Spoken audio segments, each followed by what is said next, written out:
Tu me touches à l'intérieur, tu me changes, dissipes mes peurs. Je veux nager comme Ézéchiel dans les eaux de ton esprit. Tu me touches à l'intérieur, tu me changes, dissipes mes peurs. Je veux nager comme Ézéchiel dans les eaux de ton esprit. Les eaux m'arrivent à la cheville. Je veux aller encore plus loin. Je veux nager comme Ézéchiel.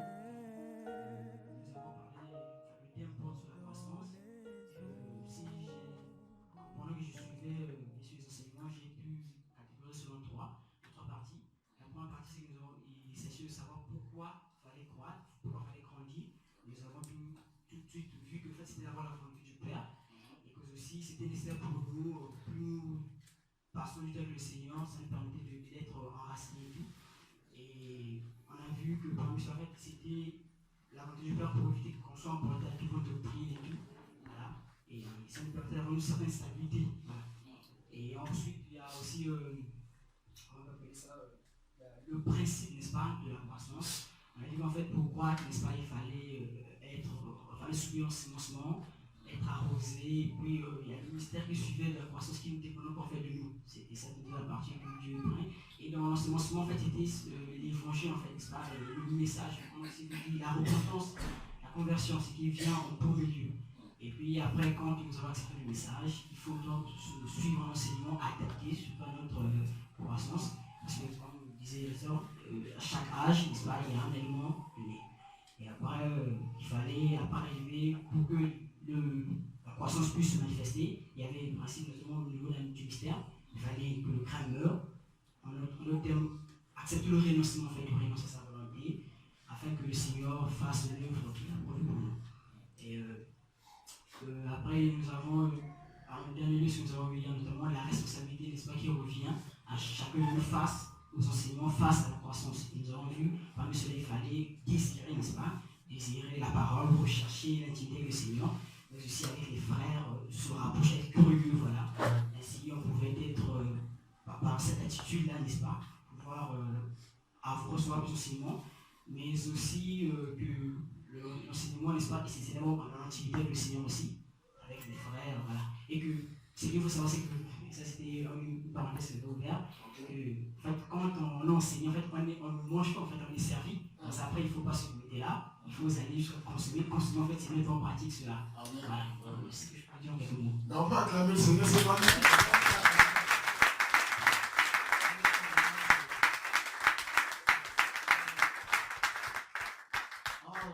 Alors mes frères, il y a d'autres frères, je sais pas. Ouais, il y a un frère de l'eau.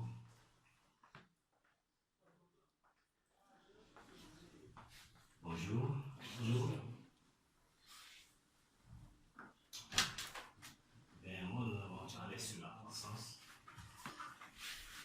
Nous avons dit en fait, la croissance signifie entraînement. Et nous avons pris le verset biblique, Éphésiens 4, 11 à 16, qui nous montre les différents ministères qui se retrouvent dans une église. Nous avons parlé des apôtres, des prophètes,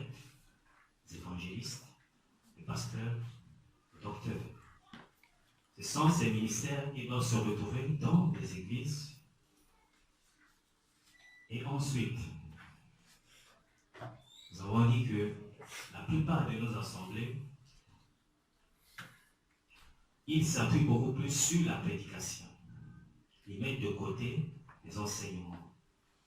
Or, pour le chrétien, la chose la plus capitale et importante, il faut qu'il soit enseigné. Matthieu 4 dit, l'homme ne vivra pas seulement du pain, mais de la parole de Dieu. Et nous avons défini, nous avons eu à dire que la prédication, l'exhortation, elle vient pour consoler. Elle va de pair avec la prophétie. Et nous avons eu aussi à parler sur la prédication, c'est fait pour les païens, ainsi que pour les enfants de Dieu. Pour les enfants de Dieu. Et nous avons parlé d'enseignement qui apporte la lumière dans notre vie, la vision, l'objectif à atteindre. L'objectif à atteindre. Et ensuite, nous avons eu à dire que tant que nous avons parlé du grain qui devait mourir, ensuite se mettre à germer. Donc en fait, cela signifie que un homme, une personne qui accepte le Seigneur Jésus-Christ dans sa vie comme sauveur et Seigneur, la première des choses, il doit d'abord mourir aux choses du monde, abandonner tout, ne plus faire sa volonté. La seule chose qu'il devrait faire maintenant, c'est de tourner son regard vers Jésus et faire la volonté du Père. C'est ce que notre Seigneur est venu, c'est ce qu'il a fait. Et ensuite, nous avons dit que Dieu a plusieurs manières, plusieurs façons de nous enseigner. Même par la souffrance, Dieu nous enseigne. Nous avons eu à parler sur le Seigneur Jésus, qui a même dit que Seigneur, s'il est possible, éloigne cette coupe de moi. Mais toutefois, si cela est ta volonté, que cela se fasse. Donc Dieu a plusieurs manières de nous enseigner. Et nous avons pris le cas aussi de l'arrosage, qui est aussi, nous avons parlé de Paul et de Barnabas. Paul a dit que moi j'ai sémé, j'ai ensemencé, et Barnabas a arrosé. Ce qui veut tout simplement dire que Paul, il était celui qui avait fait accepter Jésus à plusieurs chrétiens, et qu'il a eu maintenant, Barnabas, lui, il a contribué aux enseignements. Aux enseignements. Donc, c'est par là que c'est ce que j'ai compris. Je peux acclamer le Seigneur, vous savez.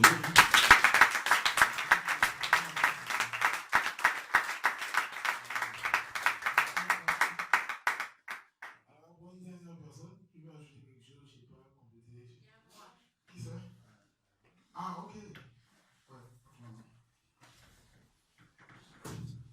Bonjour à tous. Je voudrais parler surtout de la responsabilité dans les processus de notre croissance, parce que c'est hier j'étais là moi. Dans ces processus-là, le frère Michel nous a dit qu'il y avait d'abord l'exhortation. C'est Michel, hein? Ah, je croyais que c'était Michel. Michel, excusez-moi d'avoir déformé. Oh non, ça va. Il y avait d'abord l'exhortation dans ce processus-là. Dans notre responsabilité, il y avait la parole, il y avait l'exhortation qui est un conseil. Et souvent, il nous a dit que c'était prophétique. L'exhortation, souvent, c'était inspiré par l'Esprit de Dieu par rapport aux besoins que nous avons dans l'Assemblée. Et par la suite aussi, il nous a parlé de la prédication, qui généralement s'adressait aux païens. Et c'était aussi pour booster la foi des chrétiens, des enfants de Dieu. Par la suite, il a parlé aussi des enseignements qui doivent concorder aussi à la maturité spirituelle des gens qu'on enseigne. Parce qu'on ne peut pas donner de la nourriture solide à un bébé spirituel. Donc, ça doit concorder à la maturité spirituelle. Et c'est dans la pratique aussi, ce que j'avais retenu, qu'on expérimente Dieu. Donc, la croissance va aussi avec de l'expérience. Et puis, par la fin, il a clôturé par nous dire que c'est un processus. La croissance spirituelle, c'est un processus. Donc, ce n'est pas de façon spontanée, mais c'est un processus à suivre. Amen. C'est ce que j'ai retenu. Et Dieu vous bénisse. Amen.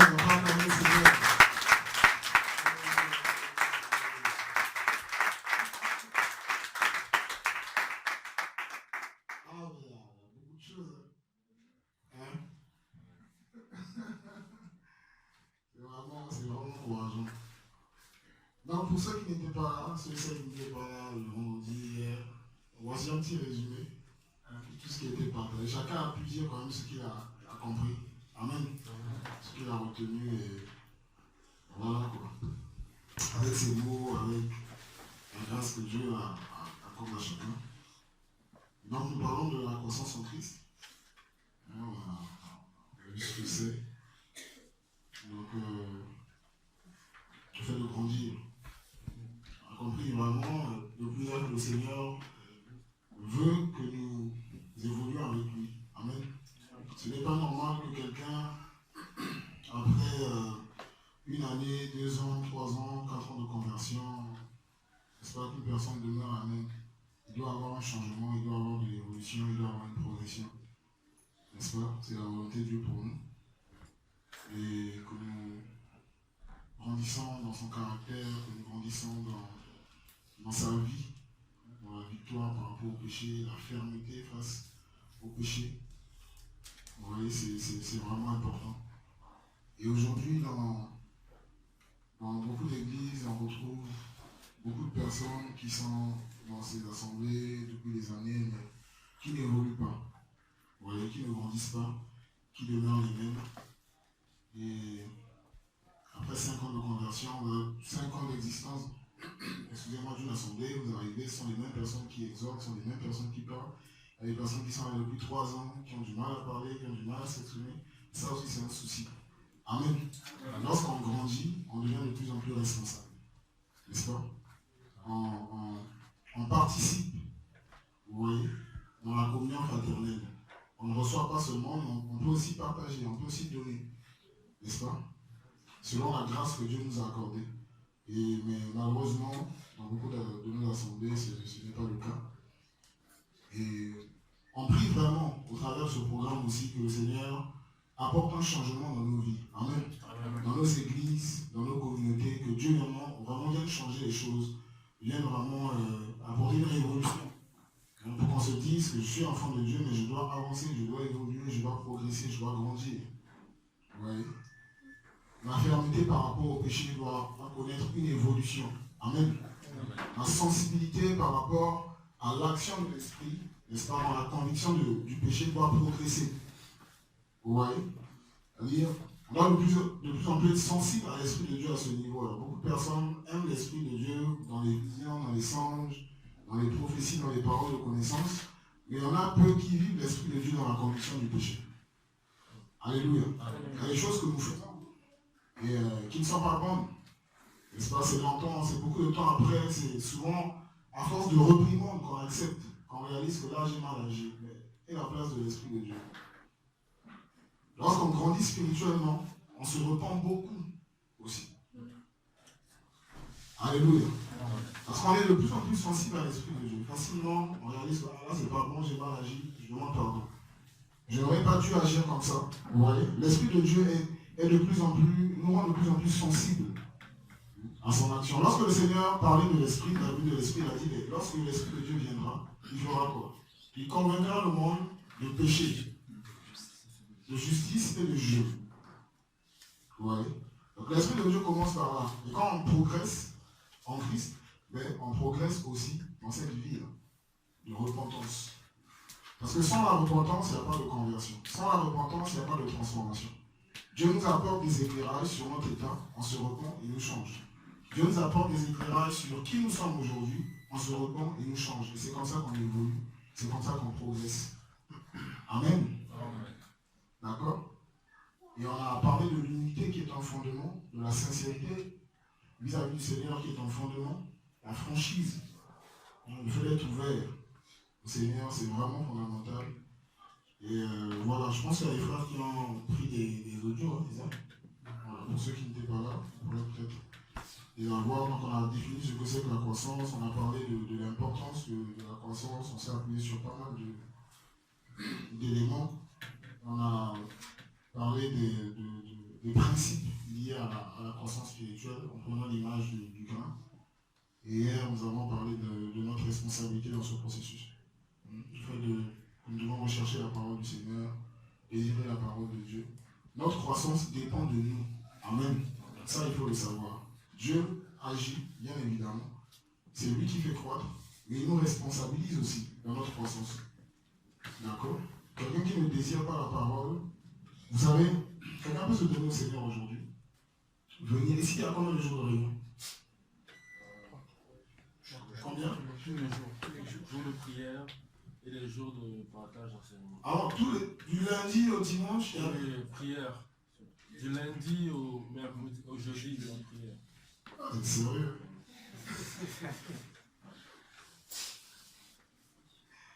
Avant, c'est une orientation du Seigneur, qu'est-ce qu'on peut dire? Donc, on bénit Dieu pour tout ça aussi.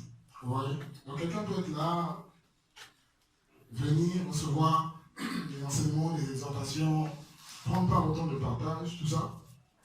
Mais si la personne, chez elle à la maison, ne se responsabilise pas, ne se prend pas en charge par rapport à sa croissance, il n'y aura rien. Vous voyez? Alléluia. On a parlé des personnes qui ont des cahiers comme ça, cahiers de notes, c'est très bien. Moi, j'en avais plusieurs. J'en avais 3 pratiquement par rapport aux affermissements, tout ça. Sans compter les notes des réunions, des partages, tout ça. C'est bien. Vous voyez que c'est bien de prendre note, mais c'est mieux de vivre ce qu'on a noté, hein, de pratiquer. Donc, Dieu nous responsabilise aussi à ce niveau, en tant que ses enfants. Et si vraiment, dans l'église de Dieu, dans le corps de Christ, de tels enseignements étaient vraiment de nos frères et sœurs, ça allait faire beaucoup de bien aussi. Amen. Aujourd'hui, on parle beaucoup d'argent, de prospérité, de ministère, de beaucoup de choses. Il faut sortir, il faut évangéliser les assemblées comme ça. Il faut sortir. Sortez. Jésus revient. Oui, c'est vrai. Mais il faut aussi être bâti, transformé pour davantage ressembler à Jésus. Amen. Vous voyez? Ça, c'est fondamental. Parce qu'on peut prêcher, on peut sortir, mais si nous-mêmes notre témoignage n'est pas bon, après c'est difficile. Vous voyez? Si nous-mêmes notre vie n'est pas changée, si on n'a pas de profondeur avec le Seigneur, si on n'est pas bâti, si on n'est pas assis, si on n'a pas une vision claire, n'est-ce pas, par rapport à la vie chrétienne, celle de ressembler à Jésus, mais au bout d'un moment, il y aura des soucis. Vous voyez? Il y aura des soucis. Dieu veut que nous soyons stables. Dieu veut que nous soyons constants. Vous voyez? Avec le Seigneur, c'est pas aujourd'hui ça va, demain ça ne va pas. Pendant cette semaine ça va, la semaine qui va suivre là ça ne va pas. Non. Dieu est le Dieu de la constance. Amen. D'accord? Dans la croissance, on retrouve aussi la notion de la constance. Celui qui croit spirituellement, il est constant. Quelles que soient les épreuves, quelles que soient les difficultés, tu es constant. Amen. D'accord? Nous sommes tous limités, nous avons tous des défauts. On rencontre tous des difficultés. Hier, j'en parlais. Je disais qu'il y a quelques semaines de cela, j'étais vraiment blessé, brisé par une situation qui m'est arrivée. C'était très difficile. Mais j'ai même fait, j'ai dit que le lendemain, je n'étais pas sorti. Je faisais quoi? Je priais le Seigneur. Ça ne m'a pas empêché de prier, ça ne m'a pas empêché d'avoir ma relation avec Dieu. Ça ne m'a pas éloigné du Seigneur. Amen. Donc lorsqu'on progresse avec le Seigneur, on est stable, on est constant, on approche le Seigneur en fonction des réalités auxquelles nous sommes confrontés. Amen. On demeure dans la sanctification, on avance, Dieu nous garde, Dieu nous maintient dans sa vie. Vous voyez? Mais lorsqu'on ne grandit pas spirituellement à cause d'une épreuve, d'une difficulté, on peut se retrouver dans les murmures, on peut se retrouver dans la rancune, on peut se retrouver dans toutes sortes de choses qui n'honorent pas le Seigneur. Vous voyez? On voit les enfants de Dieu qui se prennent la tête par rapport à certaines situations et voilà, se retrouvent dans la distraction, ils vont sur Internet, ils regardent tout et rien. se mettent à suivre des films païens. Ça, c'est l'immaturité. Amen. Alléluia. Vous voyez? Ah, c'est lorsqu'on est vraiment... ça peut arriver, mais je veux dire, c'est pas l'idéal et c'est pas ce que Dieu a prévu pour nous en tant que ses enfants. Vous voyez? Être chrétien, c'est être responsable. Être chrétien, c'est savoir s'appuyer sur le Seigneur. On a dit que croître spirituellement, c'est grandir dans la dépendance vis-à-vis du Seigneur. D'accord? Croître en Christ, c'est grandir dans l'humilité. Croître en Christ, c'est grandir dans l'ouverture de cœur avec le Seigneur. D'accord? C'est vraiment important de le comprendre, c'est vraiment important de le savoir. Alors, nous allons parler des différentes étapes aujourd'hui. Je pense qu'on va plus s'atteler sur la première, vu le temps que nous avons. D'accord? Donc, on a vu que la croissance, c'est vraiment un processus dans lequel nous nous retrouvons de notre conversion jusqu'au retour du Seigneur ou jusqu'à notre mort. D'accord? Moi, j'aimerais bien être enlevé, je n'aimerais pas mourir. Ouais, c'est une prière. Après, c'est Dieu qui décide. Ouais, on peut mourir avant que Jésus revienne. Amen. Donc, jusqu'à notre mort, jusqu'au retour du Seigneur, si vraiment Dieu nous fait cette grâce, hein, nous sommes dans ce processus. Dieu nous change, Dieu nous transforme, Dieu nous fait grandir. D'accord? Et dans ce processus, il y a des étapes. D'accord? Dans ce processus, il y a des niveaux. Dans ce processus, il y a des âges. D'accord? Un enfant qui naît, qui vient au monde, après on dit il y a 1 mois, il y a 2 mois, il y a 3 mois, il y a 6 mois, il y a 12 mois, il y a 2 ans, 3 ans. Donc, il y a une évolution. Amen. Pareillement dans le Seigneur, il y a aussi cette réalité. Nous allons prendre un passage.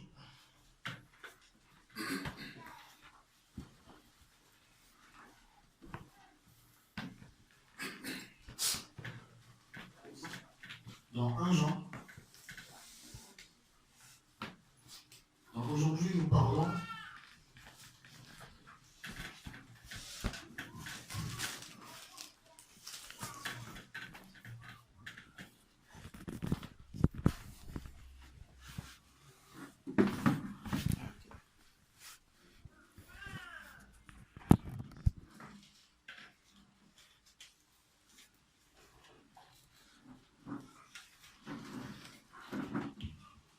donc toujours de la croissance spirituelle, mais aujourd'hui nous parlons des âges spirituels ou des niveaux, n'est-ce pas, spirituels ou en Christ.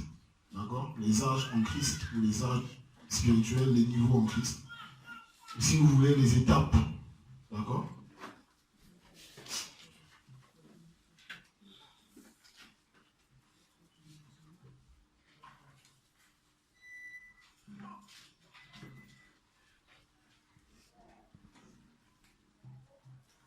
Alors, 1 Jean chapitre 2, du verset 12 au verset 14. On peut nous aider avec la lecture?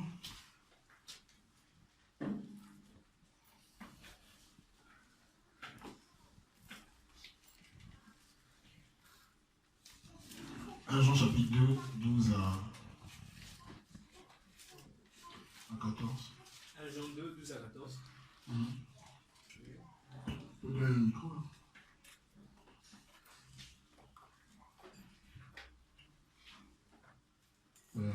Ok.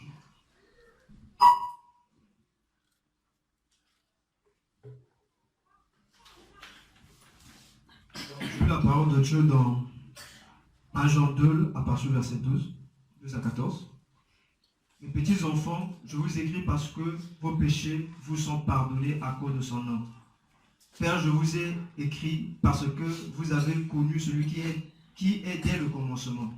Jeunes gens, je vous ai écrit parce que vous avez vaincu l'esprit du méchant, du mauvais plutôt. Verset 14. Jeunes enfants, je vous écris parce que vous avez connu le Père. Père, je vous écris parce que vous avez connu celui qui est dès le commencement. Jeunes gens, je vous écris parce que vous êtes forts et que la parole de Dieu demeure en vous et que vous avez vaincu l'esprit du mauvais. Amen. Amen. Alors, dans ce passage, nous retrouvons les différentes étapes, d'accord, ou les différents âges spirituels dans la croissance en Christ, d'accord. Ces différentes étapes que nous retrouvons dans ce processus. Donc on nous parle des petits-enfants ou des enfants, on nous parle des jeunes gens, ou si vous voulez des fils ou des filles, d'accord, et on nous parle des pères. Donc il y a ces trois âges-là, ces trois niveaux dans le processus de la croissance spirituelle. D'accord? Et notre frère Jean ici va parler de ces âges.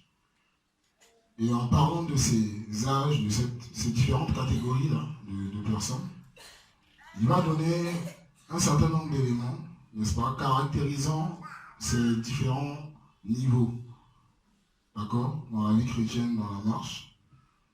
Et donc, parlons du premier niveau, de l'âge du commencement, d'accord.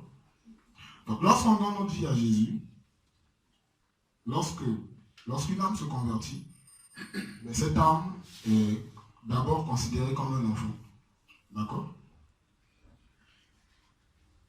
Cet âge spirituel, ou ce niveau, est une période, d'accord? Une période dans laquelle nous évoluons. Une période dans laquelle nous retrouvons différentes phases. Amen. Parce que l'enfant ici, c'est le bébé, c'est le nouveau-né, d'accord? L'enfant ici, c'est quelqu'un d'immature. L'enfant ici, c'est aussi l'adolescent. Amen. Donc on retrouve différentes phases dans cet âge spirituel. Alléluia. Donc un enfant, ce n'est pas toujours un bébé. Le bébé, c'est vraiment le début, l'introduction à cet âge. D'accord? Mais dans cet âge, nous retrouvons différentes phases. Donc on va parler de tout ça. Alléluia. Et donc c'est l'âge du début, c'est le commencement. Lorsqu'on vient au Seigneur, on est enfant, on est bébé. D'accord? Et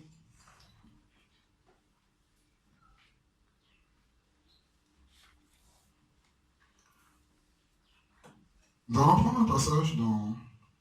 Donc avant de prendre un passage déjà, dans ce passage on dit quoi? Verset 12, on nous dit: mes petits enfants, je vous écris parce que vos péchés vous sont pardonnés à cause de son nom. D'accord? Je vous écris parce que vos péchés vous sont pardonnés à cause de son nom. D'accord? Alors, c'est une période pendant laquelle donc toutes les personnes qui se retrouvent dans cette période sont facilement, n'est-ce pas, emportées par le péché. C'est-à-dire, les enfants en Christ, ce sont des personnes qui facilement se retrouvent dans les œuvres de la chair, facilement sont influencés ou emportés par le péché. Amen. Et lorsqu'on prend un passage, on va le prendre ensemble dans 1 Corinthiens 3.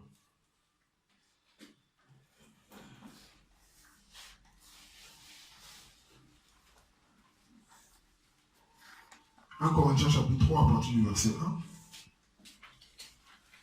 1. La Bible dit: et pour moi, mes frères, je n'ai pas pu vous parler comme à des hommes spirituels, mais comme à des hommes charnels, c'est-à-dire comme à des enfants en Christ. Amen. Donc, les enfants en Christ sont beaucoup charnels, sont facilement emportés par la chair. Pourquoi? Parce qu'un enfant, c'est aussi un ignorant. D'accord? C'est quelqu'un qui n'a pas l'expérience par rapport à la vie chrétienne. C'est quelqu'un qui n'est pas éclairé sur un certain nombre de vérités concernant le caractère, le comportement, l'attitude à avoir en tant qu'enfant de Dieu. Alléluia. Et donc, de ce fait, à cet âge, on peut poser des actions, on peut faire un certain nombre de choses, n'est-ce pas, qui n'honorent pas le Seigneur sans le savoir. Mais bien évidemment, un enfant en Christ ne pratique pas le péché. Amen. Parce que la semence de Dieu est en lui, selon 1 Jean 3, le verset 9. Donc, bien évidemment, ce sont des personnes qui sont facilement influencées par le péché, mais qui se repentent. Amen. C'est la différence avec le païen. D'accord? Un bébé peut poser des actions qui dérangent. D'ailleurs, lorsqu'un enfant vient au monde, il fait quoi? Il pleure. On est d'accord? Il pleure de plusieurs manières. Il peut même pleurer à 4 heures, à 3 heures du matin, déranger ses parents, déranger le voisinage. Qui a déjà été dérangé par les pleurs d'un bébé ici? Alléluia. Est-ce que le bébé fait exprès? C'est sa façon de communiquer. Alléluia. Donc souvent même les enfants dans la foi, dans leur façon de prier, ils dérangent. Et voilà, ils crient dans tous les sens. Le voisinage est dérangé. Je suis en Christ. Le savoir-vivre. Les bébés n'ont pas cette notion. Alléluia. Ils peuvent facilement déranger par leur attitude. Vous voyez? Tu cries dans tous les sens. C'est le feu. Tu pries, tu cognes les pieds. C'est grave. Vous voyez? Et ça dérange les voisins. C'est un exemple que je prends comme ça. Et si les voisins se plaignent, disent non, ce sont des sorciers, ils sont dérangés par la prière. Alors ce n'est pas forcément le cas. Amen. D'accord? Un enfant en Christ. Ce sont des personnes qui sont facilement influencées par la chair. Facilement la chair peut se manifester. D'accord? La colère, la jalousie. C'est des personnes qui se retrouvent facilement dans cela. D'accord? Dans la jalousie, dans la comparaison, dans les rivalités. Paul dit quoi ici? Au verset 3, il dit: car puisqu'il y a parmi vous de la jalousie, des disputes et des divisions, n'êtes-vous pas charnels? Et ne vous conduisez-vous pas à la manière des hommes? Amen. Donc ce sont des personnes qui sont plus sensibles à leur chair qu'à l'Esprit de Dieu. Des personnes qui écoutent plus la chair que l'Esprit de Dieu, parce que ces facultés ne sont pas encore bien développées. Vous voyez? Donc face à une situation, on peut facilement réagir selon la chair. Devant une circonstance particulière, on peut se comporter selon la chair, selon les hommes et non selon Dieu. Amen. Les enfants en Christ. Les débutants. Parce que c'est une nouvelle vie. Vous voyez? C'est une nouvelle vie. Tu viens en Christ, tu découvres des choses, tu découvres un nouveau royaume. Tout est nouveau pour toi, mais tu aimes le Seigneur. D'accord? Tu rentres dans un nouveau monde, tu aimes le Seigneur, tu aimes Jésus, tu veux plaire à Dieu, mais il y a beaucoup de choses que tu ignores. Il y a beaucoup de choses que tu ne réalises pas encore. Tu n'es pas mature. Vous voyez? Donc les enfants en Christ peuvent se retrouver dans les chamaillades. On retrouve. Hein? Alléluia. Amen. Maintenant après, il y a différents types de bébés aussi. Il y a des bébés qui sont quand même bien. On est d'accord? Même dans le monde, hein? Je vous dis la vérité. Tous les nouveaux-nés en Christ ne se comportent pas de la même manière. Amen. D'accord? Il faut apporter cet équilibre. Il y a des bébés qui sont sages quand même. Un peu. Hein? Il ne pleure pas trop. Tiens, l'enfant là, le bébé là, il est bien, il ne pleure pas trop. N'est-ce pas? Il y en a aussi, il pleure trop. C'est compliqué. On donne tes nourritures, tu ne manges pas. On te donne ça, non, tu refuses. Les parents sont obligés de tourner dans toute la ville pour chercher une solution. Il y a des bébés compliqués. Amen. Donc, il y a des bébés en Christ qui sont compliqués, je vous assure. Compliqués. Mais ils ne font pas exprès. Alléluia. Amen. Ils ne font pas exprès. Est-ce que les bébés qui sont compliqués là, ils font exprès? C'est comme ça qu'ils sont. On a voulu un enfant. L'enfant est venu. Il faut le prendre tel qu'il est. Alléluia. D'accord? Donc, en Christ, il y a ça aussi. Vous allez voir, 10 personnes se donnent au Seigneur, chacun a sa tendance, chacun a son attitude, chacun manifeste la chair selon certaines sensibilités. Amen. Donc c'est cet âge-là, où facilement on peut s'emporter, où facilement à cause d'un conseil donné par un aîné, on peut dénoncer l'aîné, se disant que vraiment c'est bien ce qu'on fait, alors que c'est compliqué. Vous voyez? Donc les Corinthiens étaient comme ça. Des nouveaux. Dans le début, dans le Seigneur, il y a ça. facilement, on réagit comme ça. Facilement, on se comporte comme ça. D'accord? Et c'est une période, lorsqu'on est débutant dans le Seigneur, vu qu'on ne connaît pas bien le Seigneur, il nous a touchés par son amour. On a répondu, n'est-ce pas, par l'obéissance, on a décidé de le suivre. Mais il y a beaucoup de choses qu'on ignore sur le Seigneur. Amen. Sur son pardon. Vous voyez? On se culpabilise beaucoup à ce niveau. On vient dans le Seigneur avec une certaine image, une certaine conception. Donc, pendant cette période-là, la culpabilité fatigue énormément ces personnes. Pour un rien, on peut se repentir. On peut même se repentir 10 fois pour un péché pour lequel Dieu nous a déjà pardonné. Alléluia. Parce qu'on se dit que non, on dirait que Dieu ne m'a pas encore bien pardonné. Amen. Jean va dire, mais je vous écris parce que vos péchés ont été pardonnés. Et on va prendre un autre passage, dans 1 Jean 2, toujours là, au verset 20. On va voir quelque chose ensemble.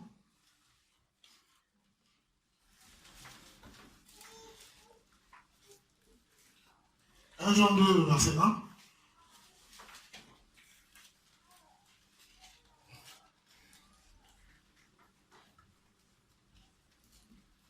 Jusqu'au verset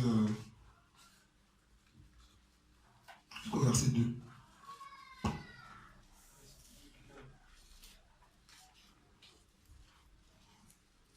Jean 2, à partir du verset 1 jusqu'au verset 2. Jusqu'au verset 2. Mes petits enfants, je vous écris ces choses afin que vous ne péchiez point. Et si quelqu'un a péché, nous avons un défenseur auprès du Père, Jésus-Christ le juste. Car c'est lui qui est la victime de propitiation pour nos péchés. Et non seulement pour les nôtres, mais aussi pour ceux du monde entier. Jean va rassurer les petits enfants. Il dit, si vous péchez, Dieu ne veut pas qu'on pêche, ça c'est clair. Mais si jamais, par inadvertance, cela arrive, sachez que nous avons un défenseur. Amen. Il va les rassurer. D'accord? Donc, les enfants ne servent pas un certain nombre de choses. Les enfants, n'est-ce pas, apprennent à connaître Dieu. N'est-ce pas? D'ailleurs, un enfant, lorsqu'il vient au monde, il est directement en contact avec sa maman, on est d'accord? D'accord? Mais il apprend aussi à connaître sa maman. Vous voyez? Souvent, il pleure, il dit, mais... Se disant peut-être sa maman l'a abandonné, alors sa maman n'a pas abandonné, sa maman est en train de préparer une bonne bouillie pour lui. Amen. Et il pleure, il crie dans tous les sens. Vous voyez? Parce qu'il y a pas mal d'éléments qui l'échappent. Il y a pas mal d'aptitudes qu'il n'a pas. Alléluia. Et donc, au niveau de la compréhension des voies du Seigneur, l'enfant est beaucoup limité. Vous voyez? Donc ça, c'est vraiment le début. C'est vraiment le commencement avec le Seigneur. D'accord? Une période assez particulière.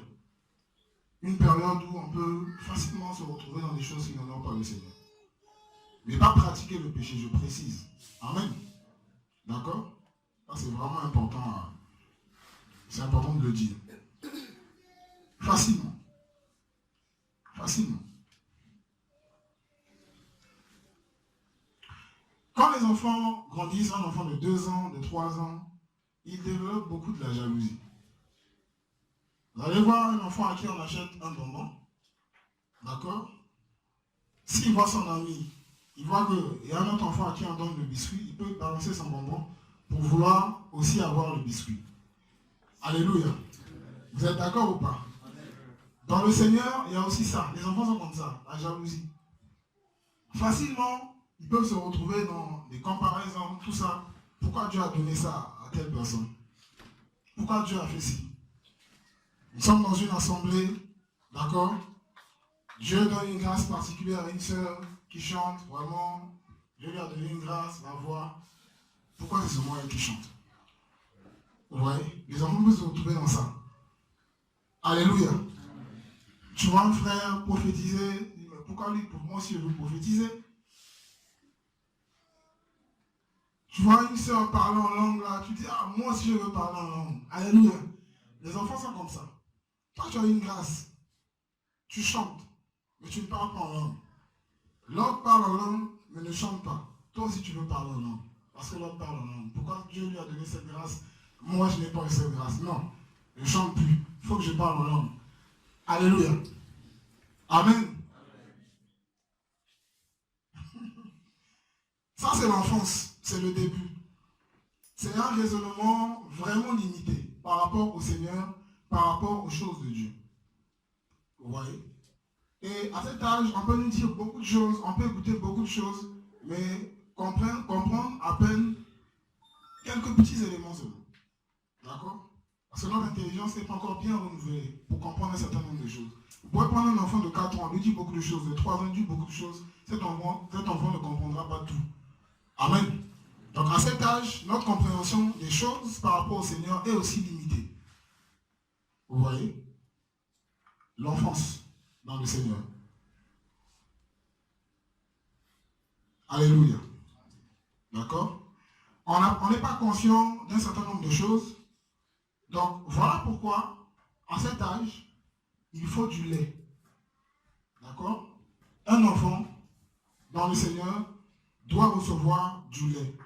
Toujours dans 1 Corinthiens 3, là. Au verset 2, la Bible dit: je vous ai donné du lait à boire et non pas de la viande, parce que vous ne pouviez pas la supporter.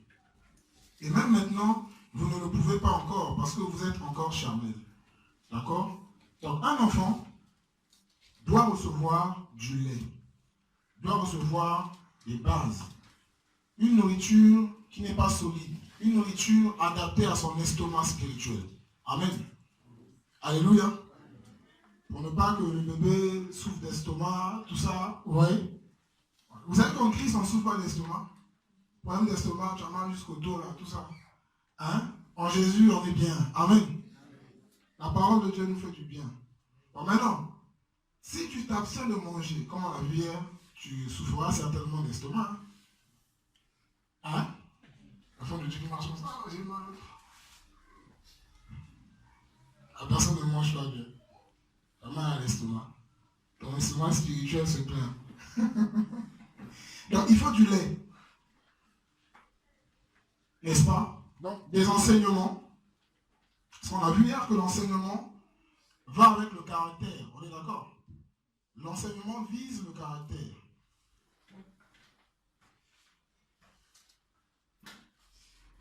D'accord? Ça vise le caractère. Donc, à cet âge, il faut du lait. D'accord? Il faut du lait. Il faut recevoir l'enseignement. D'accord? Voilà pourquoi, dans la suite, dans le passage d'un Jean, verset 14, 1 Jean 2, verset 14, la Bible dit quoi?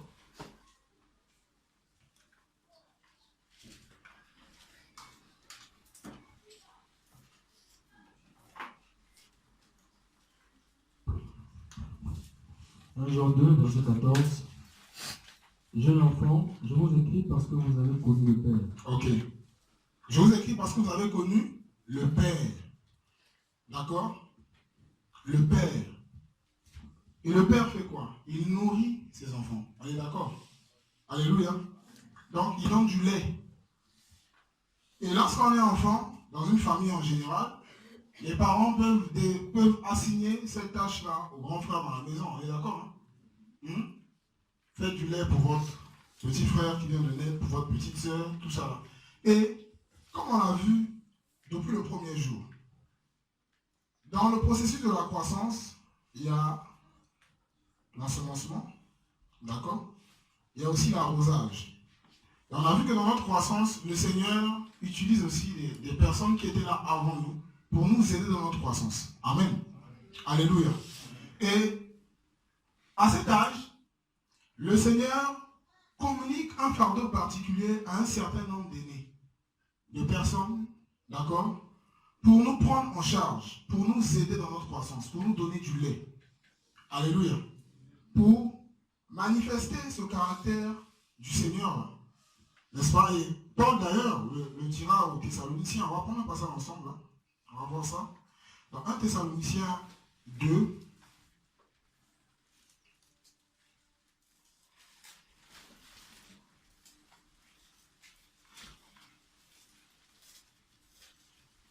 À partir du verset 10.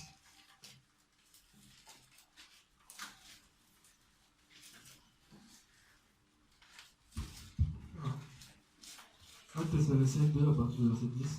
Non, même à partir du verset... Non, du verset 6 au verset 7. Verset 6 à 7. Et Non, jusqu'au verset 8. 6 à 8. Et nous n'avons pas cherché la gloire qui vient des humains, ni de vous, ni des autres. Nous aurions pu imposer comme apôtres du Mashiach, mais nous avons été doux au milieu de vous, de même qu'une nourrice chérit ses enfants. Nous aurions voulu, dans notre affection pour vous, non seulement vous donner l'évangile de Dieu, mais encore notre propre vie, tant vous nous étiez devenus chers. Tu peux relire le verset 7 pour nous, s'il te plaît? Mais nous avons été doux au milieu de vous, de même qu'une nourrice chérit ses enfants. Amen. Paul se retrouve dans la ville de Thessalonique. Là, nous sommes dans Actes, le chapitre 17. Le Seigneur se sert de lui, n'est-ce pas, avec ses compagnons, pour annoncer l'évangile. Et une œuvre va débuter dans la ville de Thessalonique. Les gens vont se donner au Seigneur. C'était les enfants, les débutants, les nouveau-nés. Amen. Et Paul nous informe ici que par la grâce de Dieu, le Seigneur leur avait donné un caractère particulier à l'égard de ses frères. Il dit, mais nous avons été doux au milieu de vous, de même qu'une nourrice chérit ses enfants. Amen. Alléluia. La connaissance du Père, cette connaissance du Père, parce que le Père c'est qui? Le Père c'est celui qui nous a aimés. Amen. Dieu nous manifeste son amour en tant qu'enfant. Il se révèle à nous en tant que celui qui nous aime. D'accord? Et il met un fardeau particulier dans le cœur des aînés d'un certain nombre de personnes pour nous aider dans la croissance, qui vont nous prendre, n'est-ce pas, avec beaucoup de douceur, avec beaucoup d'amour, avec beaucoup de tendresse selon l'Esprit de Dieu, pour nous aider. Amen. À grandir, à croître. Donc, un enfant dans la foi, c'est quelqu'un qu'il faut prendre avec beaucoup de douceur. Alléluia. Amen. Parce que la personne est ignorante. Qui peut gifler un bébé? Si quelqu'un peut faire ça, vraiment, c'est que tu es méchant. Un bébé, tu gifles le bébé. Amen. C'est pas bien. Amen. Même lorsque le bébé commence à avoir des ongles, si tu mets ça sur le visage, ça pique, tu as mal. Est-ce que tu peux gifler le bébé? Jamais. Alléluia. Donc même dans le Seigneur, il y a aussi cette notion. Vous voyez, Paul était doux avec ses frères. Il dit, nous avons été avec vous comme une nourrice, lait pour ses enfants. Voilà pourquoi est-ce que dans la croissance spirituelle, pour bien vivre une croissance spirituelle, il faut aussi être dans un environnement qui est selon Dieu. Alléluia. Il y a des personnes qui n'ont pas bien vécu la croissance spirituelle parce que ces personnes ne sont pas retrouvées dans un bon environnement. S'il y a un problème dans nos églises, c'est aussi à ce niveau. Vous voyez, vous allez voir les personnes qui se donnent au Seigneur, surtout dans une assemblée, où on les blesse constamment. Du lundi au lundi, on n'entend pas à manger. Vraiment, l'entretien même est bizarre. Vous voyez? Et c'est frustration sur frustration, blessure sur blessure, incompréhension sur incompréhension. C'est pas ce que Dieu a prévu. Dans le corps de Christ, dans l'église de Dieu, ceux qu'on appelle des dirigeants, ceux qu'on appelle des aînés, ceux qu'on appelle des anciens, doivent être des hommes, n'est-ce pas, des personnes qui ont de l'expérience avec Dieu. Amen. Qui ont de la maturité. Qui peuvent partager le cœur du Seigneur pour éprouver ce que Dieu éprouve par rapport aux différents frères et sœurs en fonction de leur niveau, de leur âge spirituel. Alléluia. Amen. D'accord? Parce que l'église est une famille. Vous voyez? Donc quelqu'un qui se donne au Seigneur a besoin de ça, a besoin de cette douceur, a besoin d'être pris avec beaucoup d'amour, beaucoup d'attention, d'être encadré, d'être enseigné, de recevoir des enseignements, n'est-ce pas, et pas des reprimandes, tout le temps. Alléluia. Amen. Des enseignements pour les encourager. Ah, tu as fait ça, viens, on va t'essuyer. On change la couche. Change la couche. On te chante même un chant, hein. Chante un chant, oh bébé, tout ça. Change, ah oui, tu as besoin d'aide. Prochainement, hein, il faut faire ça, ok. Ouais. D'accord? Ok, oui, d'accord. Ok, si tu veux te soulager, tu dis popo, d'accord? Voilà, ne va pas faire ça n'importe où, ok, ok. Là, un enfant sur qui on va crier, ah, traumatiser l'enfant. Alléluia. Mais si on le prend avec beaucoup de douceur, beaucoup d'amour, prochainement il saura. Il dit, ah, maman, popo. Ah, ok. Grand frère, popo. Ah, on sait que l'enfant a besoin de faire ses petits, voilà. Aller au petit point. Alléluia. Je vous dis, mes bien-aimés, nos églises sont malades. Nos églises ne fonctionnent plus selon le Seigneur. Voilà pourquoi on a des problèmes. Les gens se convertissent et ont du mal à grandir. Pourquoi? Parce que l'environnement n'est pas propice. Alléluia.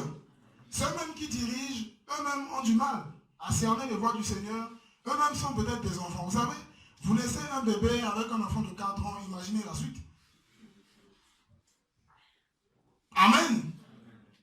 Entre nous. Hein? Le grand frère de la maison a 6 ans ou à 5 ans. Maintenant, il y a des bébés avec lui. Les parents sortent. Que se passera-t-il? Imaginez un peu un film comme ça.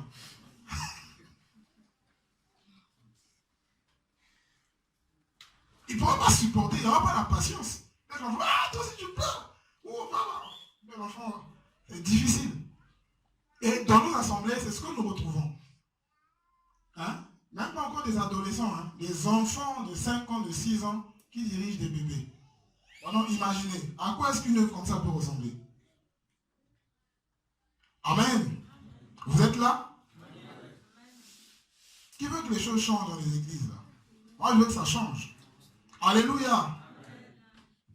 Voilà pourquoi est-ce que pour être ancien dans une assemblée, Paul va donner tellement de critères. Il va dire non, pas tout le monde. Parce que Dieu ne s'amuse pas avec la gestion de son œuvre. La gestion de l'œuvre de Dieu, c'est aussi la gestion des âmes. La gestion des bébés qui viennent de naître, qui doivent recevoir la douceur, l'amour, la tendresse, l'affection. Alléluia. Et ça, tout le monde ne peut pas le donner. Par rapport à la maturité. Voilà pourquoi Dieu dit, mais si quelqu'un veut être ancien, il faut qu'il dirige sa propre maison, correctement d'abord. Il faut qu'il ait une expérience par rapport à sa famille, il faut qu'il ait un bon témoignage, il faut qu'il soit irréprochable, il faut qu'il ait de l'expérience en Christ par rapport à la parole de justice, afin d'aider les nouvelles personnes, afin de les comprendre. Vous voyez? Vous savez, même dans la vie en général, lorsqu'on a eu de l'expérience par rapport à quelque chose, on peut mieux aider les personnes qui passent par là. Amen. Mais si toi-même tu n'as pas encore fini de sortir du stade de l'enfance, comment est-ce que tu peux aider un enfant? Vous voyez? Amen. Vous avez connu le Père. Le Père, c'est celui qui nous aime. Le Père, c'est celui qui nous approche avec beaucoup de douceur. Le Père, c'est celui qui nous comprend, nous soutient, nous relève, malgré nos défauts. Alléluia. Parce qu'on est nouveau, on est ignorant. Il y a beaucoup de choses qu'on ne comprend pas. Il y a beaucoup de choses qu'on ne connaît pas. Vous voyez? Moi, j'ai vécu une enfance assez particulière. Pas dans le Seigneur, hein, d'accord? Dans la vie. J'avais des tantes, franchement, qui me traumatisaient. Quand elles arrivaient chez moi à la maison, c'était la guerre. Tiens, bonjour. Bonjour qui? Bonjour chien. Fumer sur moi. Tu te prends pour qui? C'était grave. J'étais traumatisé. Ah! Dernièrement, je viens me rappeler ça à maman. Il dit, ah maman, tes soeurs là, vraiment nous ont traumatisés. Hein. Il dit, mais toi, tu disais rien même, maman, c'est pas bien. Elle dit, mais qu'est-ce que tu voulais que je fasse?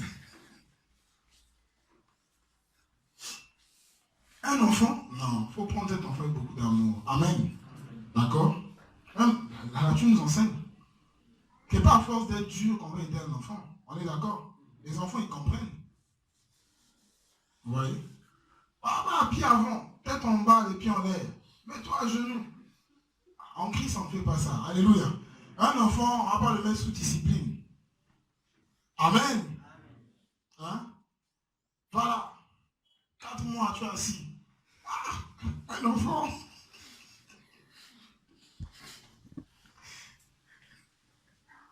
Un enfant en Christ.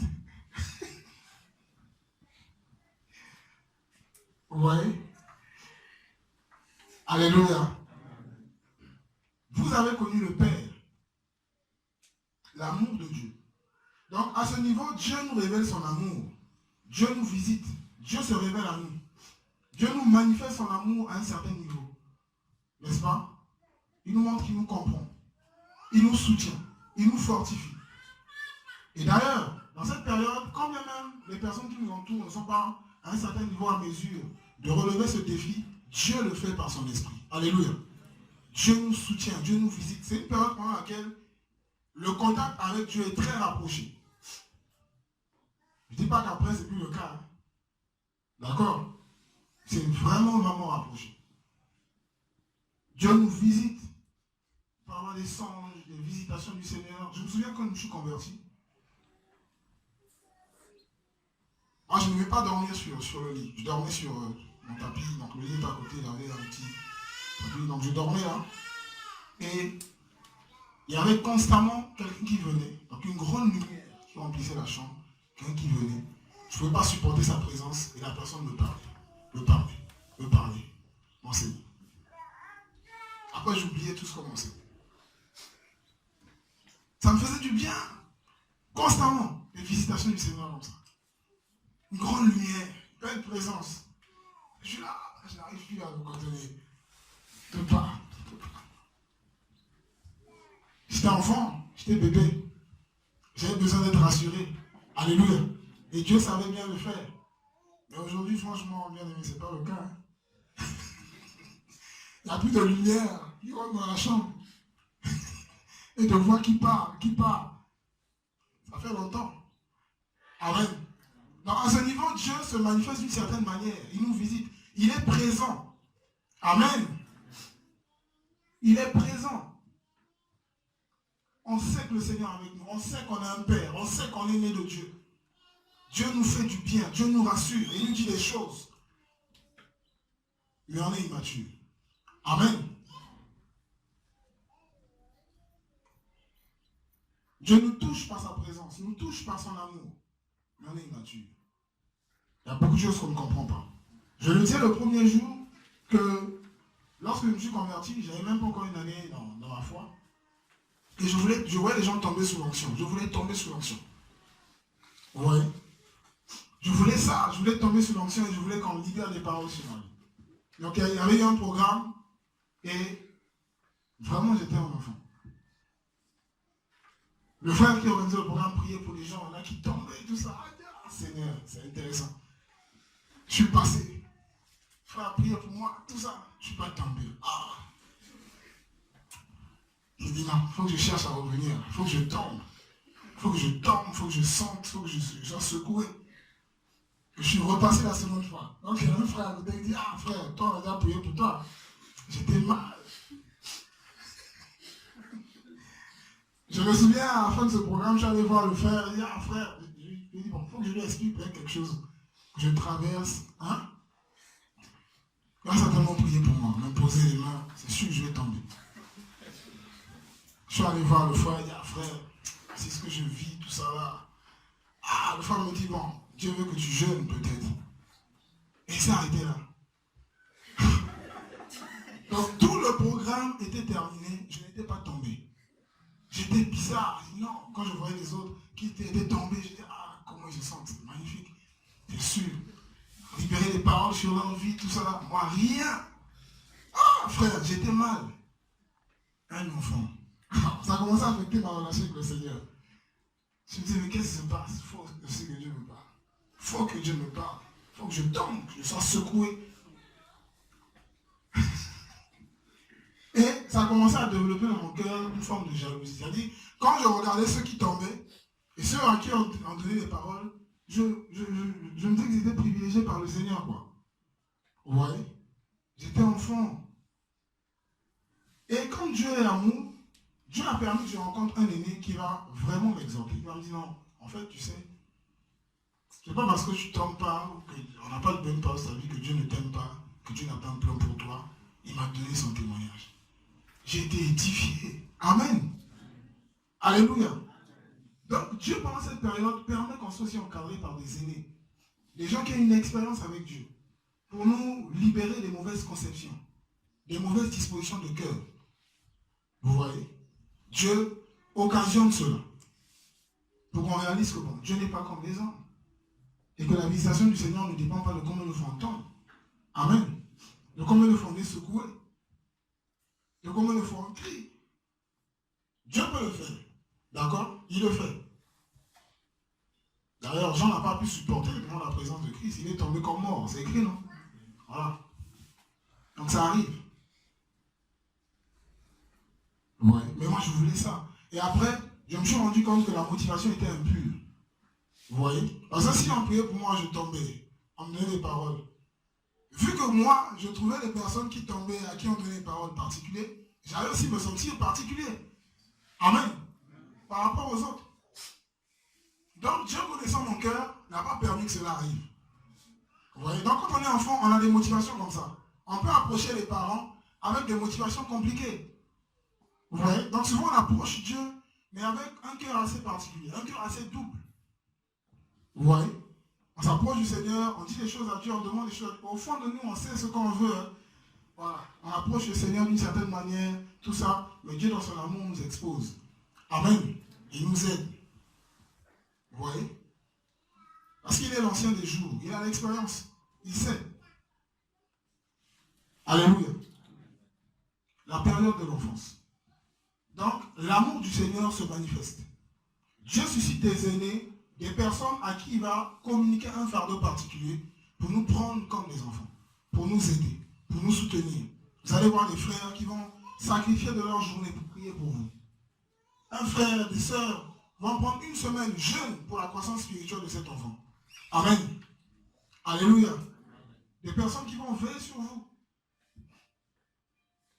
qui vont vous approcher avec beaucoup de maturité pour vous aider, vous donner des conseils, vous exposer des choses concernant le Seigneur, vous parler avec une certaine autorité, avec beaucoup d'amour, de soutien.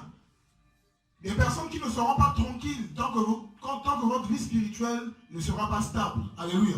Il y a des personnes comme ça, en qui Dieu dépose ce fardeau pour vous aider. Comme je disais hier, tu portes les sandales, tu prends la sandale gauche, tu la mets à droite, la sandale droite, tu la mets à gauche. On dit non, c'est pas comme ça. Fais ci, fais ça. Vous voyez? Dieu va aussi permettre ça dans la vie chrétienne. Qu'il y ait des personnes comme ça pour nous aider. N'est-ce pas? Avec beaucoup d'amour, avec beaucoup de tendresse. Il peut aussi y avoir des grands frères dans le Seigneur qui ne sont pas très très matures, qui peuvent aussi nous reprendre d'une certaine manière, mais ça ne veut pas dire que ces personnes ne nous aiment pas. Alléluia. Amen. On donne que ce que l'on a. Il y a des personnes qui peuvent aider, qui pensent que ça c'est pas correct, mais elles n'ont pas assez de maturité et elles le font à leur manière. Amen. Ça ne veut pas dire que ces personnes sont contre nous, que ces personnes ne nous aiment pas. Mais au contraire, il y a de l'amour, mais c'est juste la maturité qu'il n'y a pas vraiment. Donc du coup, on va prendre ça comme ça aussi. Alléluia. Amen. La vie chrétienne est aussi faite de cela. N'est-ce pas? Dans la marche, il y a ça. Dieu en tant que Père, lorsqu'on prend Jean 10, n'est-ce pas? La Bible nous fait savoir quelque chose par rapport au Père, dans Jean le chapitre 10.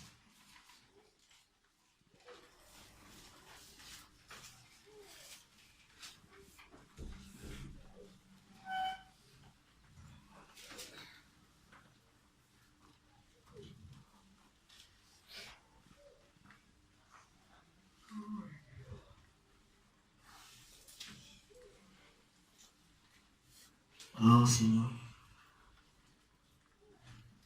Vous savez, cette période est une très bonne période. Amen. C'est le début, c'est le commencement. Vous voyez? Et il y a beaucoup de choses à apprendre. Vous savez, le fondement d'une vie, là, c'est dans la phase de l'enfance. Hein. Amen. Si cette période n'est pas bien saisie, si elle est ratée, ben, ça donne ce qu'on retrouve. Les bébés noirs, tout ça. Hein?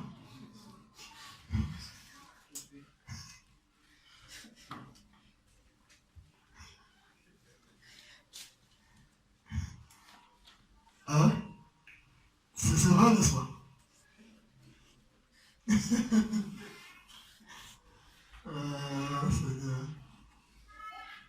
Alors, nous sommes dans Jean 10 à partir du verset 27 jusqu'au verset 29.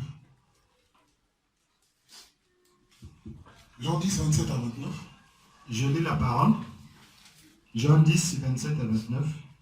Mes brebis entendent ma voix, je les connais et elles me suivent. Je leur donne la vie éternelle et elles ne périront jamais. Et personne ne les ravira de ma main. Mon Père qui me les a donnés est plus grand que tous, et personne ne peut les ravir de la main de mon Père. Amen. Amen. Connaître le Père, c'est aussi connaître sa protection. Amen. Son amour, le Père est celui qui nous aime. Le Père est aussi celui qui nous protège. Alléluia. Lorsqu'on vient dans le Seigneur, vous allez voir, il y a différentes conceptions au Congo ici. Beaucoup de personnes ont peur des sorciers, ont peur des démons, vous voyez, toutes ces choses. Mais lorsqu'on vient dans le Seigneur, Dieu en tant que Père nous enseigne sa protection. Amen. Quand on est enfant, Dieu pose ses bases là aussi. Vous voyez, vous allez voir les personnes qui ont beaucoup d'années de conversion mais qui ont peur des sorciers. Il y a un souci. Amen. Il y a un problème. C'est que ce fondement n'a pas été bien déposé. Lorsqu'on est enfant, le Père commence à nous rassurer à ce niveau. Qu'il est celui qui nous protège. Amen. On apprend à ne plus avoir peur des sorciers. À ne plus avoir peur des démons. À ne plus avoir peur. On sait que Dieu nous protège. Personne ne peut nous tuer. Personne ne peut nous ravir de la main du Père. Alléluia. Personne ne peut nous faire du mal. Vous voyez? Dieu est notre Père. Et nous sommes dans sa main. Dieu est notre Père. Et il est celui qui assure notre protection. D'accord? Parce que lorsqu'on est enfant, facilement, il y a la crainte, il y a la peur, tout ça. Et Dieu vient et nous rassure. Le Père vient et nous rassure. N'est-ce pas? Moi, dans le monde, j'ai vraiment peur de la nuit, des sorciers. Je me souviens, quand j'étais très petit, on parlait beaucoup des sirènes, des apparitions démoniaques, tout ça. Et j'étais vraiment peureux. Franchement, de tous les enfants de ma maman, de mes parents, j'étais le plus peureux. Ouais. Je me souviens, quand il fallait sortir de la maison à une certaine heure, vraiment, je sortais, je rentrais très vite. Vous voyez? Pour aller me soulager à l'extérieur, tout ça là. Donc pendant même que tu te soulages, tu dis, ah, et si un démon apparaît ici, et le fils de courir, j'étais peureux. Je vous dis la vérité. C'était grave. C'était vraiment grave. Je m'imaginais des scénarios, je dis, ah, mais si je suis là, et tout d'un coup, un fantôme apparaît ici, comment je vais réagir? C'était terrible. Et à un certain âge, j'ai commencé, malheureusement pour moi, à vivre des apparitions démoniaques. Vous voyez? À vivre des apparitions démoniaques. Je voyais les démons m'apparaître comme ça, dans les songes, et j'étais traumatisé. Franchement. Et quand je me suis donné, il y avait des nuits, je ne pouvais pas passer des nuits comme ça. Je criais. Ah, je me réveille. Moi, les démons, je crie. C'était difficile pour moi, bien aimé. Être en cri, c'est quelque chose de bien. Amen. J'étais traumatisé par les démons. C'était grave. J'avais même peur de quitter le pays pour aller étudier à l'extérieur. Je dis non, ce pays-là, on dit qu'il y a beaucoup de sorciers. Je ne veux pas. Je ne veux pas. J'avais peur. Je suis déjà grand, hein, depuis plus de 18 ans. Et quand j'ai donné ma vie à Jésus, franchement, ce côté-là, je l'ai expérimenté. Amen. Amen du Père. Plus aucun démon n'est venu me fatiguer. Ça, c'est là que je me suis rendu compte, non, vraiment, je suis en Christ. À ça, à l'époque, c'était difficile. Tu fais un songe, tu es là, tu vois les démons qui rentrent, on t'étrangle, tu cries, c'était grave. Jésus m'a restauré de toutes ces choses et je dormais normalement. Amen. Je pouvais marcher dans les rues, tout ça là, à une certaine heure, sans souci, sans peur, sans crainte de rencontrer un démon quelque part. Et aujourd'hui, je marche la tête haute. Amen. Quelle assurance? Qu'est-ce qu'un sorcier peut me faire? Ça a commencé comment pour qu'il me touche? Alléluia. Je connais mon Père. Amen. Est-ce que le fils du président peut avoir peur d'un policier? Hein? Ah. Le Père nous donne une assurance particulière. Il est celui qui nous protège. Il est celui qui veille sur nous. Il dit, personne ne peut les arracher de la main de mon Père. Donc, quand on est bébé, quand on est enfant, quand on grandit, au fur et à mesure, Dieu nous donne cette assurance. Dieu pose ces différents fondements dans notre vie pour nous donner de l'assurance. Vous voyez? pour nous donner de l'assurance. Dieu commence à nous révéler notre identité, qui nous sommes. N'est-ce pas? Vous êtes mes enfants, tu es mon enfant, tu es ma fille, je suis le Tout-Puissant. Amen. Je suis très fort. Il n'y a pas deux comme moi. Qui peut se comparer à ton Père? Personne. Il faut que tu le saches. Ah oui, Seigneur, c'est vrai. Oh Seigneur, tu es le tout. Vous allez voir les gens prier comme ça. En réunion, tout ça. Quelqu'un crie, ah, tu es le tout. Vous ne savez pas ce que Dieu lui dit. Amen. Seigneur, tu es le tout puissant pendant près de 10 minutes. Seigneur, tu es le tout. Ce n'est pas une répétition. C'est un renouvellement dans la connaissance du Père. Amen. Tu es le tout puissant. Tu es le... Dieu dépose ça dans son cœur. Et là, tu marches avec assurance. Tu pries avec assurance. Amen. Ça, les personnes qui prient et qui se sentent intimidées par des frissons, par des présences, tout ça. Hein? Non. Quelles que soient les présences, quels que soient les frissons, prie. Personne ne peut te tuer. Amen. Quand on est enfant, on apprend ça. Dieu nous donne cette assurance. Dieu nous enseigne. N'est-ce pas? Donc le Père, c'est aussi ça. Celui qui nous protège. Celui qui nous garde. Vous voyez? Donc lorsqu'on est enfant, Dieu nous communique toutes ces choses aussi. N'est-ce pas? Autre chose. Dans la connaissance du Père, selon Hébreux 12, on va prendre ensemble.